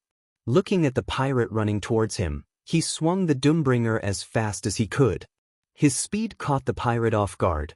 The warhammer hit the pirate's ribcage before his saber could cut Michael. The pirate's ribcage caved as he was sent flying off the ship. The blood, bone, and pieces of lung splattered across the deck. His death was horrible, even surprising Michael. Until now, Michael only used Doombringer to kill Netherals. This was the first time he killed a mortal. When he attacked the pirate, it only felt as if he was crushing a bag filled with nothing but eggshells. There was no resistance as the Doombringer crushed the pirate without an effort. Chapter 240. On the other side, Logan swung his sledgehammer, crushing 2 pirates' heads. The pirates were prepared to fight light-armed people like Marcella but not prepared to battle fighters with heavy weapons such as Michael or Logan. Although some pirates avoided running to Logan seeing his muscular build, there were still some daredevils who tried to kill Logan. Michael was an unstoppable force on the ship. Everywhere he went, blood and bones splattered across. The busiest person on the ship was Ross as he was surrounded by 5 pirates. The pirates tried to kill the captain of the ship, ending the battle before they lose more of their brethren. "What's taking you all bastards this long? Finish them off," the pirate captain shouted at the pirates. More and more pirates came out from the lower deck after his shout. Michael really wondered how many pirates are hiding in the merchant ship. "I had enough of this." He brought down Doombringer's wrath upon another pirate. The head exploded, spraying blood and gray matter all over Michael. His gray long coat was painted red. The blood not only drenched his face but also painted his face red. With the Doombringer in his hand, he looked like the god of war reincarnated. Since Logan was fighting relatively nearby to Michael, he noticed a few of Michael's brutal kills. When the blood-covered face turned towards him, Logan's heart skipped a beat in shock. It wasn't as he never saw someone kill pirates, but the way Michael killed them and the thick blood and the broken bones on him that shocked Logan. It gave him a devilish look. "Help Ross." Logan quickly finished off the pirate he was fighting. He nodded at David, quickly moving towards Ross. He thought David's gonna cover him, but his jaw dropped when he saw David leaping onto the merchant ship that was filled with pirates. "Hey!" Logan was stupefied. He never for a second thought David would decide to take the fight to the pirates without backup. There was no one to fight beside him on the ship like on Ross' ship. Anyone with some battle experience could tell there's no way David would survive fighting the pirates alone. "What's he doing?" Marcella also noticed David jumping to the pirate ship. She screamed at Logan, but Logan asked the same question to himself. Ding! Congratulations to the host for successfully being a badass. The reward is 300 badass points. Ding! Congratulations to the host for successfully being a badass. The reward is 600 badass points. Michael landed right on the center of the pirate ship. Unintentionally, he landed like the Iron Man, which triggered the system to award him with badass points. What the? Even the pirate captain never expected someone to jump onto his ship. He was surprised, but looking at the blood on the young man's body, his killing intent rose up. It was evident that the young man killed many of his men brutally to get painted in blood like this. Even the floor he landed quickly had tiny puddles of blood that trickled from his body and the Doombringer. Boom! Before the pirates could attack him, Michael swung the Doombringer as fast as he could at the mainsail pole. As expected, when the Doombringer collided with the sail pole, the wooden pole blasted into countless pieces of splinters. The force of the hit knocked back a few of the pirates standing around the sail pole, while the splinters impaled some of the pirates, inflicting some amount of damage. Bastard! If it was his ship, he would have lost his mind if someone destroyed the mainsail pole, which would cost a fortune to repair.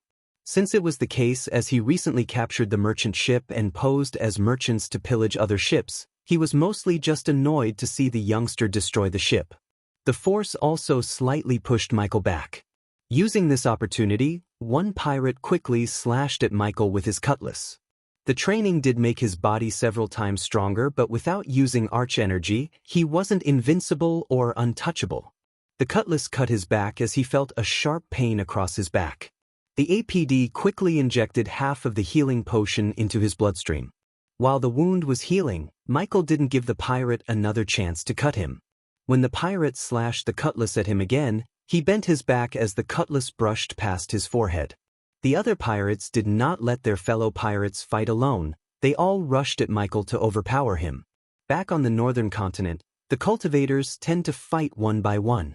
They often let one or two cultivators fight on the front side while some cast supportive spells from the side. The reason cultivators avoid attacking one at the same time was the spells they cast could wound their own team. The pirates were the polar opposite of cultivators. They liked to gang up on an opponent. After evading the cutlass, it was his turn to attack the pirate who cut him. He swung the Doombringer in a circle without doing any fancy moves.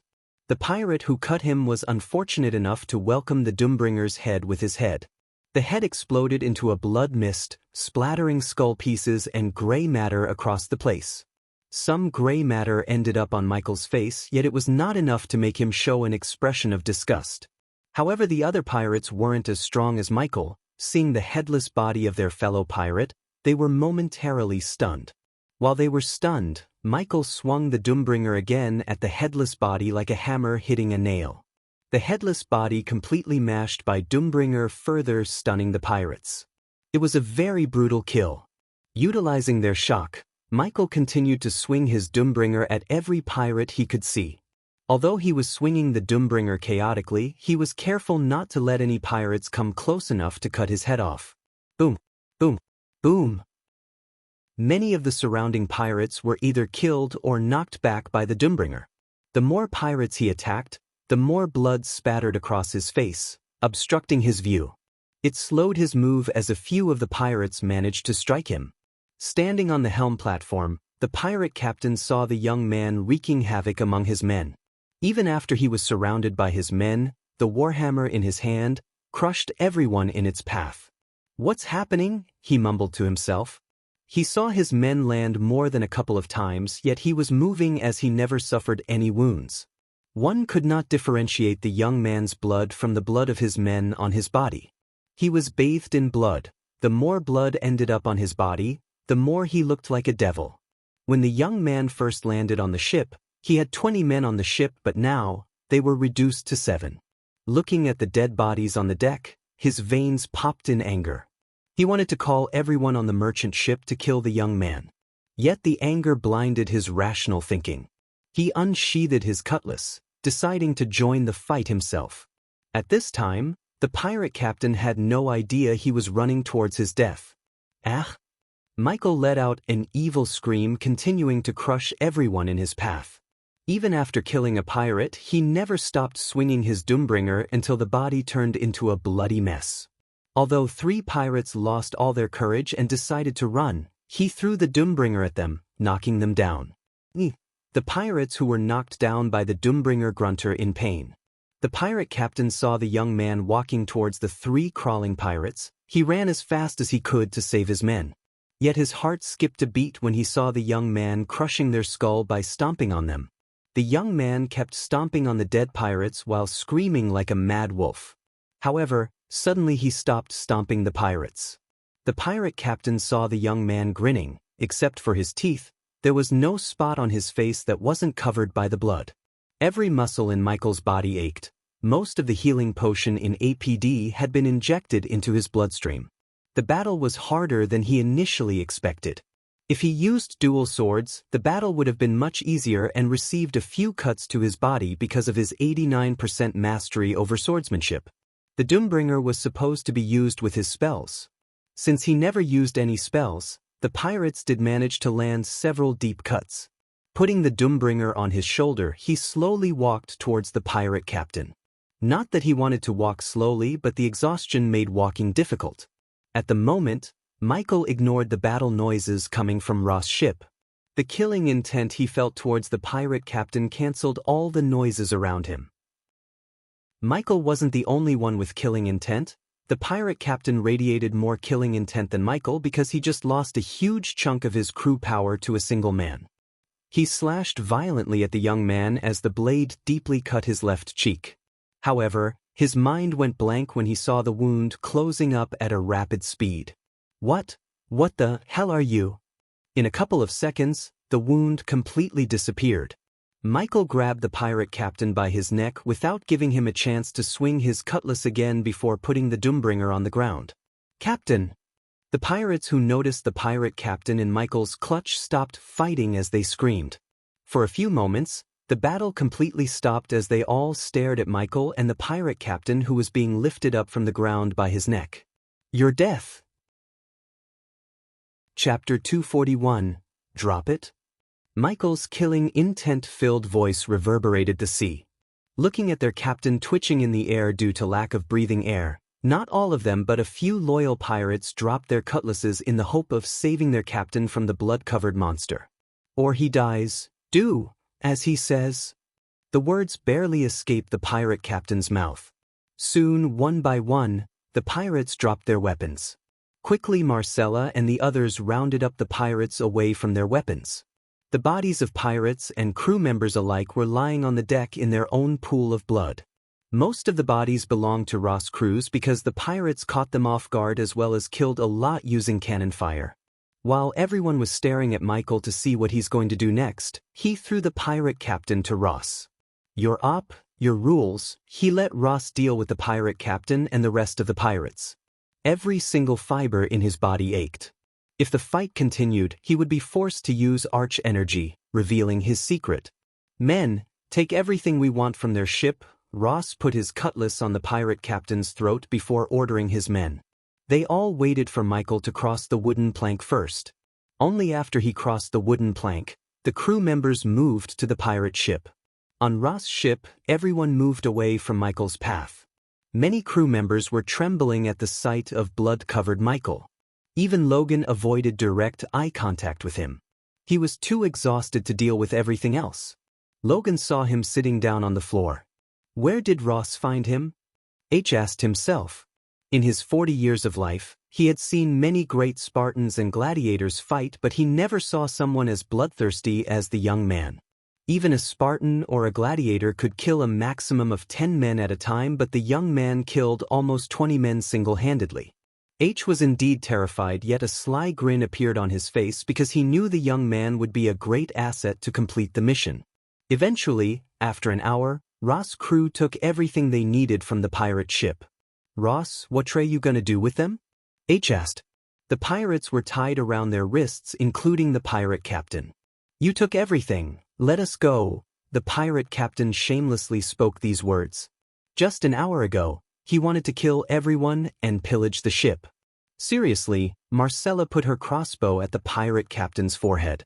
Let's kill these fuckers and dump their bodies into the ocean. Marcellus' words made the pirates' hearts skip a beat.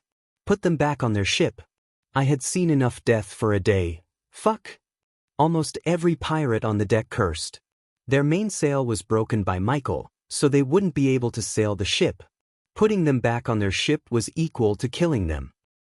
In this part of the ocean, there weren't many islands nearby, hence swimming wasn't an option, and getting rescued by another ship might not happen. The pirate captain was the only one who felt relieved by their decision. He was fortunate enough to get a communication stone from Captain Redbeard himself. While Marcella was leading them back to their ship, the pirate captain took a glance at the blood-covered monster. He felt extremely excited to inform everything he saw in him back to Redbeard. A person who could heal like him would be worth a whole lot of coins. Next time, he would come chasing the young man with an entire fleet of Redbeard. At that time, he would avenge his fallen pirates. He's gonna make me so rich. Taking a last glance at Michael, the pirate captain left Ross' ship. After a day and a half, the sun rose at the horizon, enabling everyone to see their destination, the undead island. From the distance, one wouldn't see the horror hiding in the island among the ocean of thick trees. That's the place, David. Logan let out a heavy breath. After seeing Michael's bloodthirsty look, Logan wasn't as talkative with Michael as before. Not only Logan but many on the ship kept their distance from Michael. This didn't irritate Michael as his current dress irritated him. After bathing in blood, he had to throw away the dress and wore a typical pirate robe. At least he found something black to wear. But even after changing his robes, he reeked in blood. "Get ready, team," Ross ordered as every team member began to assemble on the deck. Ross handed over the helm to someone else. Soon, Maria came out of the captain's cabin wearing metal armor that looked too big on her. There wasn't a spot on her body that wasn't covered by metal. Now he realized what Ross was doing a day with all the armor they pillaged from the pirate ship. He put together many pieces of armor to create armor fitting to Maria. Although the silver armor would definitely slow down her movements, it would save her from getting bitten by netherals to an extent.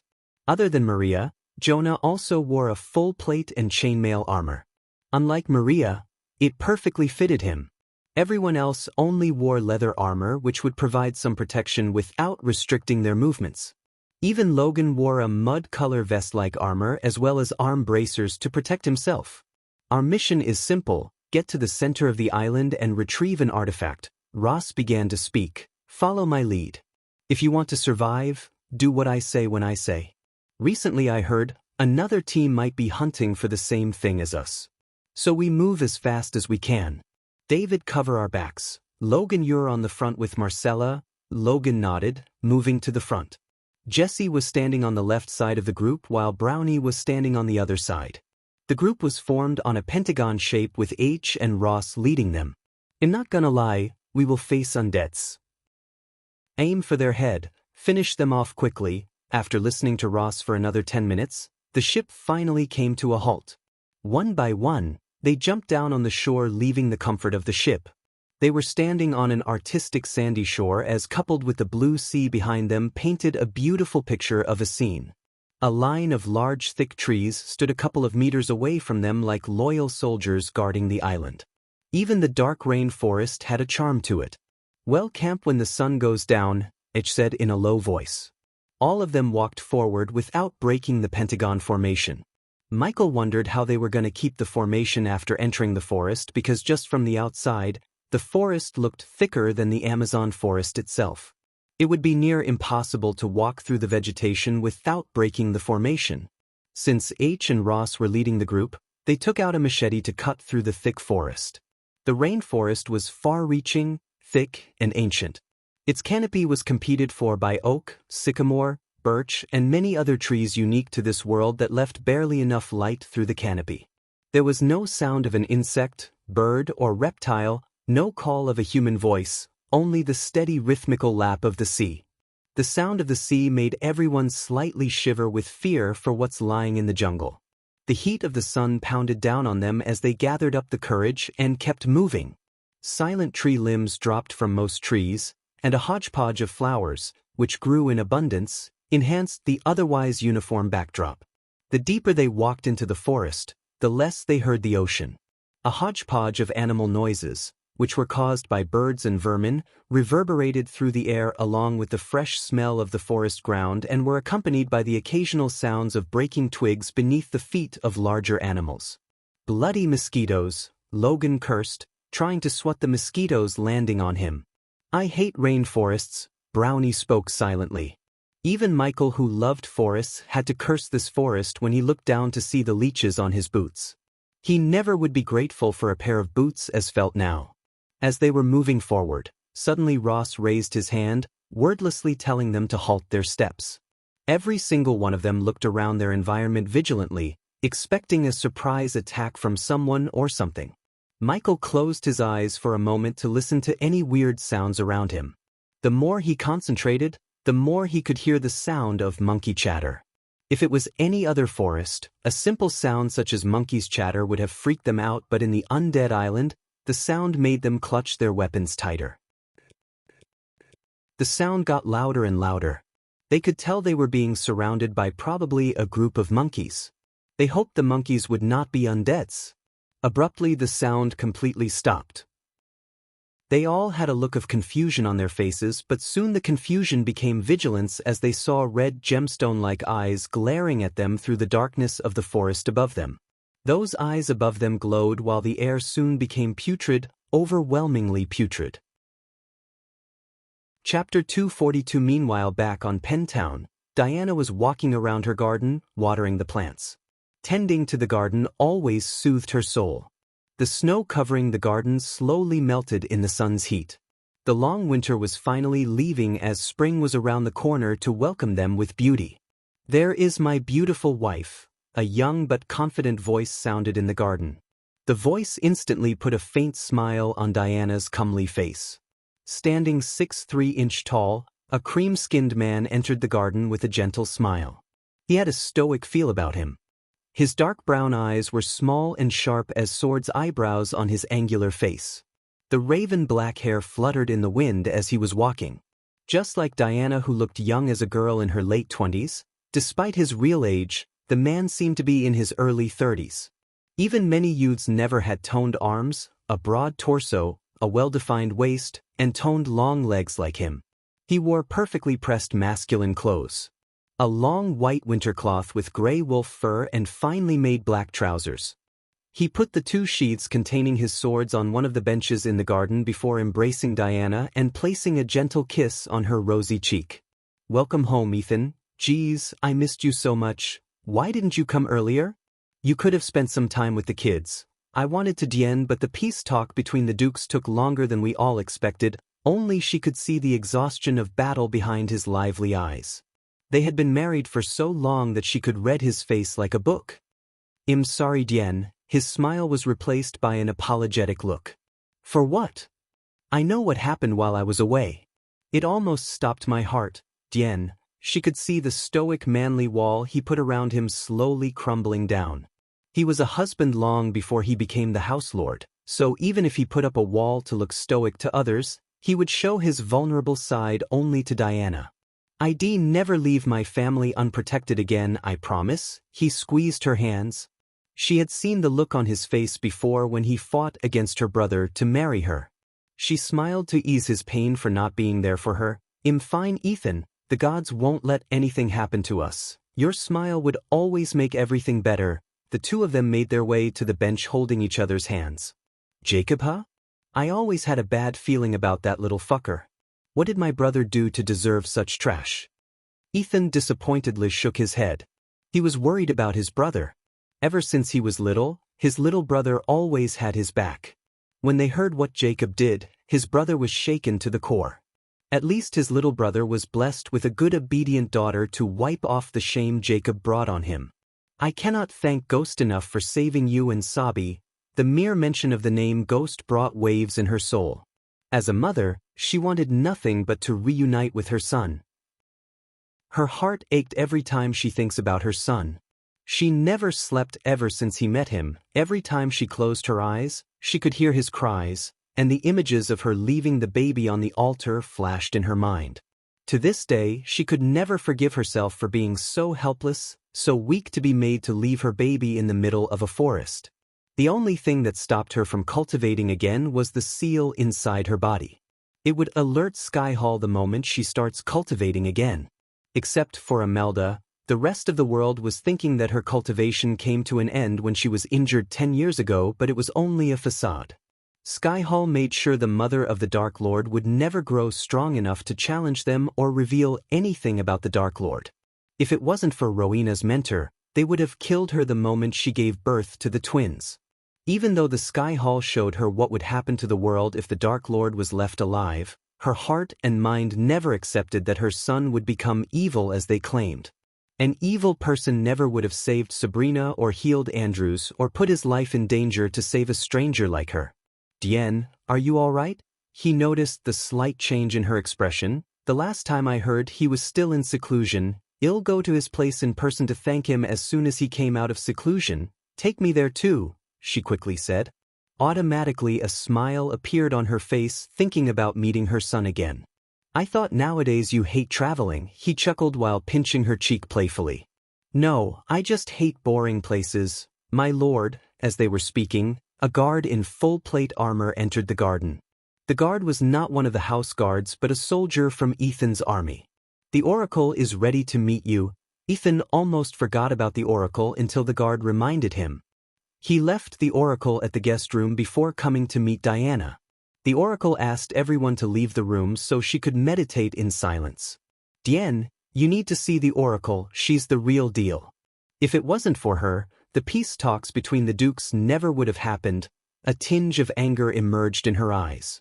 When Noah and Ghost were in her womb, she met an oracle who revealed that one of her sons is going to bring chaos to the world and then informed Skyhall. Hence, she didn't want to meet another oracle. "Who told you to bring an oracle here?" Ethan was taken aback by surprise. For a moment he saw the Diana he first met. This was the first time she had raised her voice after getting married to him. He was confused. Except for Imelda and Diana, no one knew anything about Skyhall or what they did to Diana. Diana quickly realized what just happened. Taking a deep breath, she controlled the anger boiling inside her. "I just heard some bad stories about these fortune-tellers and I don't trust them, that's all." One could hide the truth but not bury it. Suddenly a gentle voice reverberated in the garden. Every time, the voice sounded like a piece of soothing music, calming Diana's anger in a blink of an eye. The guard stepped aside to reveal a woman in full orange robes. This azure-skinned woman had a warm feeling about her. She had a square face with a rounded jaw, a flat nose, narrow lips, and her crimson eyes were sparkling with patience and mystery. Her curly long black hair rested in a bun above her head. The golden nose stud and the piercing in her both ears added a certain charm to the woman's grace. She was blessed with the muscle of an athlete and the fat of a baby. She wasn't the most beautiful woman Diana had seen, but she was the most graceful woman. She was something robust and real. She wore Rudraksh bead mala around her neck while a red bindi occupied the center of her forehead. "Oracle," Ethan stood up to welcome her. The grace she radiated made Diana stand up unconsciously. "I'm not an oracle but just a guide for those who are lost or searching for ways to fix your past mistakes." Diana felt like the woman was directly talking to her. The guard quickly ran to the lady with a chair to sit. Even the way she sat on the chair had grace to it. "Oracle, meet my wife, Diana. You have everything a woman could ask for, yet your heart is like an ocean, never calming for a moment," the lady calmly said, looking at Diana. Ethan and Diana seated themselves back on the bench. The guard took his leave after bowing towards them. "Oracle, I don't understand." As far as Ethan was concerned, Diana had everything. If she wanted anything, she only needed to ask and the entire Winston family would go to the edges of this world to bring what she asked. "She does," the oracle said. Ethan couldn't help but look at both of their faces. His face had confusion written all over it. Diana, on the other hand, was lost in words. Unlike Ethan, Diana could make sense out of the lattice words. Gods wouldn't have created darkness if it was evil. The choices you made took out the darkness in your life. Hence the light in your life disappeared, as light cannot exist without darkness. Ethan was stunned to see the tears rolling out of Diana's eyes as water broke out of a dam. Her entire body was trembling. "Diane, Why are you crying? Oracle, what is happening here? Ethan wrapped his arms around his wife while pleading to the lady. Don't cry, my child. Fate can be such a cruel mistress. You were weak and helpless. You thought you were sacrificing the gift blessed upon you by the gods for the sake of this world and your family. Diana dropped to her knees at the lattice feet. Ethan was dumbstruck by the sight of his wife clutching the oracle's legs. He had never seen Diana cry like this as his heart started to pound against his chest. Seeing her wife like this, he could sit still. He also dropped to the ground, trying to console his wife. Diane, tell me, what's going on? He stuttered, yet Diana kept crying her eyes out. A single drop of poison is enough to poison a pot of milk. A single secret is enough to spoil the relationship between a husband and a wife. But know this, my child, the lady looked at Ethan, the world is an evil place and you are in the center of it. Anything you do without thinking it through will endanger everyone you love and care about. Chapter 243, Yen. Ethan clenched Diana's shoulders tight, forcing her to look him in the eyes. I can't, Diana stuttered. Realizing her wife was hiding something major from him, he felt a mix of anger, shock, and disbelief. She shook Diana by her shoulders. Yet no words escaped her mouth. If you know everything, you should know why I can't. Tell him the truth, she continuously sobbed. The lady only revealed a gentle smile. Let me tell you a story. 2 decades ago, there was a mother who was blessed with God's ultimate gifts. The lattice words turned Ethan's gaze away from Diana. Diana wanted to stop the lady from revealing the truth as she feared for her husband's life, but no words came out of her mouth. Something prevented her from speaking. The lady paused for a moment while Ethan tried to make sense out of her words. She wanted to scream that she's pregnant with twins standing on top of the world. That mother never thought a simple feeling as the feeling of her twins kicking her womb would make her so blissful. Becoming a mother to a beautiful angel was the proudest moment in her life. The mere thought of becoming a mother of twins made her the happiest woman in the world. Ethan listened to the oracle without uttering a word. Even when he was listening to the oracle, he never took his arms off of Diana's shoulders. The only thing she missed was her loving embrace of her husband. She was expecting her husband, but the one who came was a misguided mortal. Diana still struggled to stop the lady from revealing the truth. Except her entire body refused to move to her will. The misguided mortal showed the mother a vision, a glimpse of the future. What the mother saw shook her to the core. The mother refused to believe what she saw, but bad things happened to her family like the misguided mortal predicted. Death in the family, sudden storms, natural disasters, and many things brought nothing but death. They weren't enough to convince the mother her child is responsible for all the death until her husband almost lost his life. Just like the misguided mortal claimed, little by little, Ethan began to connect with the story. When her husband came home, she wanted to tell everything. However, a powerful organization of misguided mortals put a seal on her husband before taking her away, along with 2 of the woman's blood. The misguided mortals showed the woman more glimpses of the dark future awaiting the world and her family. The misguided mortals offered the woman 2 choices: give up her child or be killed along with her family as a punishment for bringing the darkness to the world. In the days following, the misguided mortals showed the woman the changes happening in the world. The woman didn't want to believe it, but everything seemed connected to her. The place she first made love before conceiving with the twins was destroyed by a meteor. The time she went to after she got pregnant was crumbled into pieces, and the one first told her she was pregnant died in a mysterious illness, and much more. Ethan didn't want to believe the woman in the oracle's story is his wife. He refused to believe her as he wanted this to be just a story, nothing more. When the day of her delivery came, all the natural disasters occurred at once, killing thousands of people all around the world. The beautiful twins in her hands didn't make her happier as she expected. Instead, she was afraid. Even after everything, the woman begged the misguided humans to let her raise the child to be someone else, but the misguided mortals had already started the prophecy they wanted to stop. They forced the mother to make the ultimate sacrifice, leaving her child at an altar in the forest she gave birth to.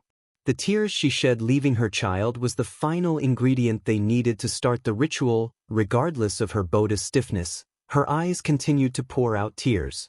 The anger and sadness Diana felt when the lady paused talking couldn't be described by words. Just as Ethan was about to ask Diana about the oracle's words, his right hand glowed. No! Diana broke the invincible force that prevented her from stopping and speaking. She screamed, yet the voice was muffled by the lady. Ethan felt excruciating pain as his body began to tremble. Save him, the words barely escaped Diana's mouth. The Sky Hall placed a seal in Ethan's body which would activate if he was to know about the existence of his other son or what his wife went through the night she gave birth to Noah. It was a powerful seal that had its own consciousness. The oracle's words made Ethan suspect that he has another son, and it triggered the seal. Suddenly the lady opened her mouth, pointing her finger at the golden glowing on Ethan's right hand. Another light appeared out of the lattice hand as the light shot out at Ethan's hand. The moment the two lights clashed, the excruciating pain he felt instantly disappeared. Ethan! Diana screamed. She hugged Ethan using all of her strength. Dien, was it you? Embracing his wife as tight as he could, he asked.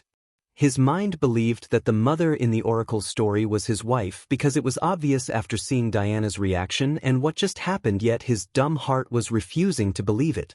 He promised himself that he would protect his family no matter the cost, but now, he felt like he miserably failed to keep his family safe. Yes, Ethan's mind went black, getting hit by the truth.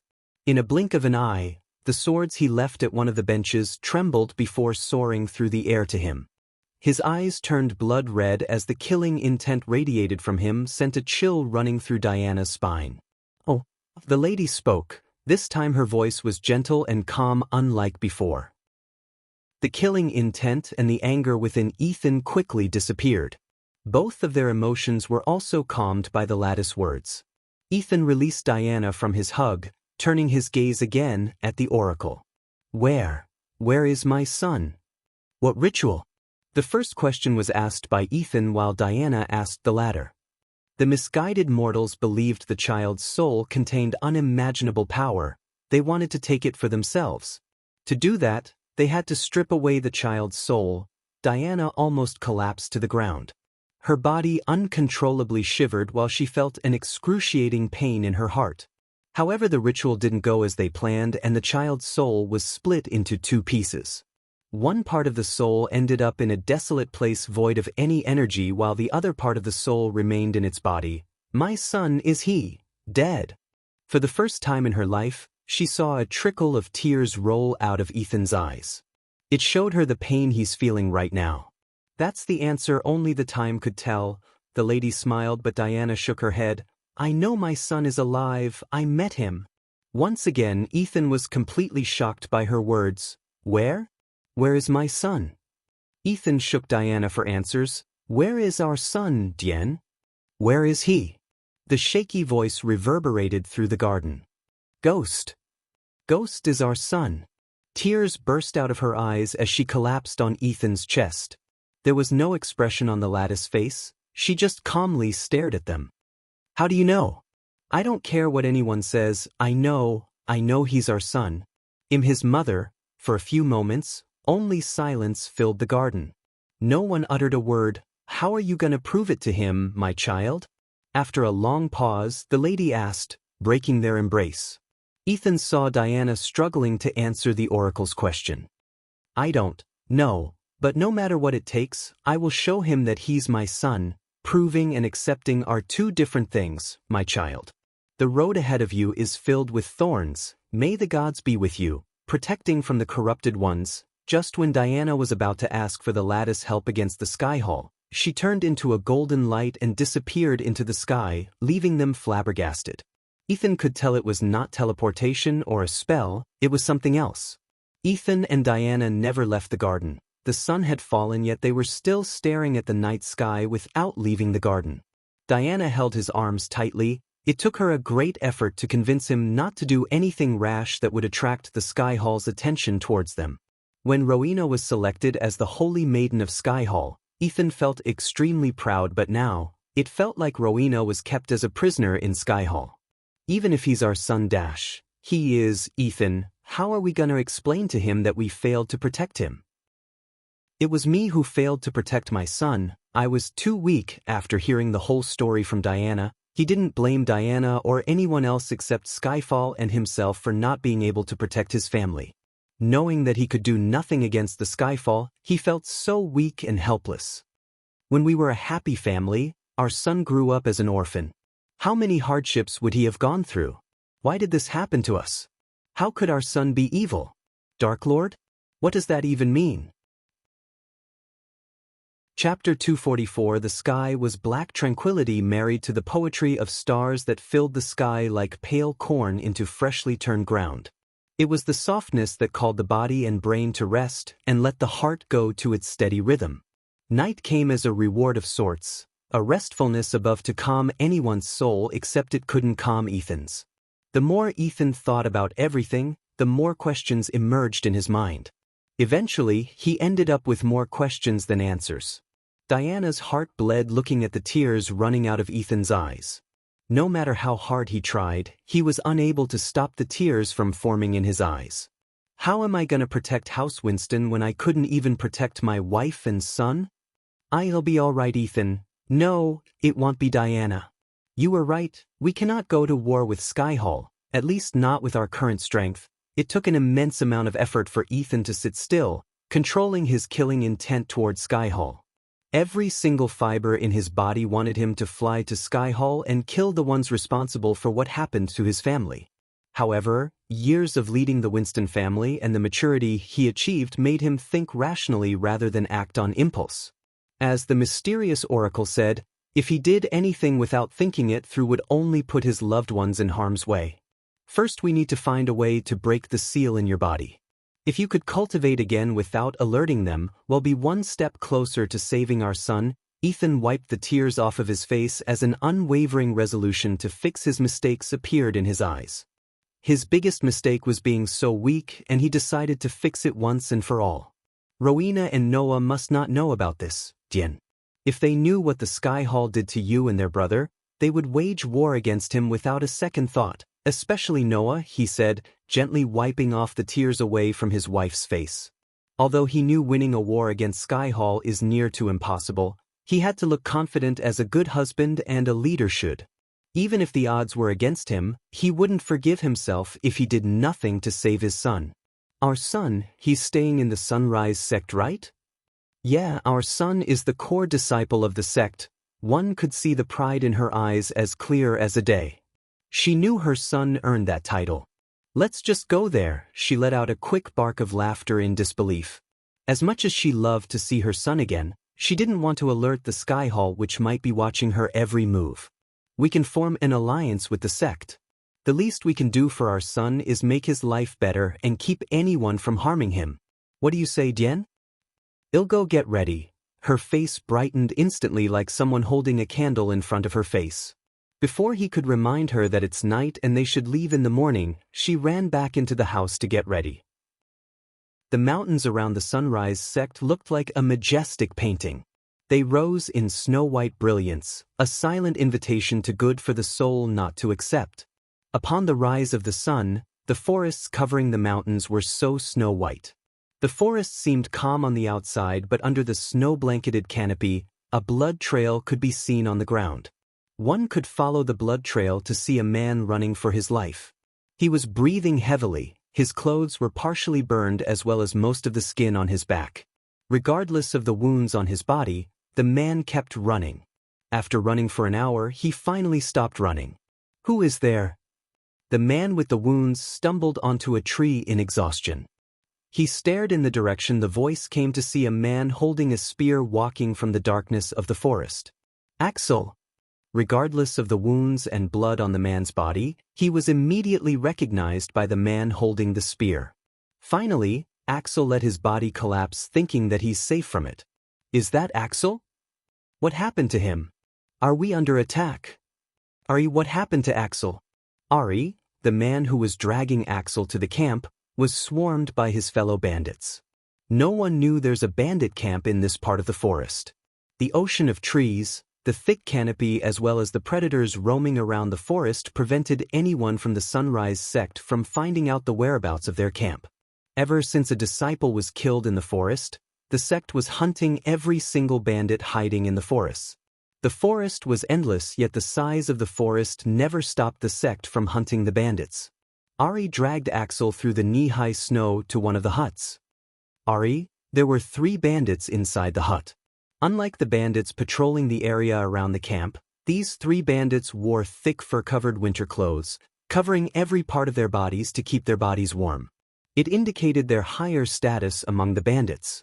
"Put him here," one of the 3 bandits pointed at the table on the hut center.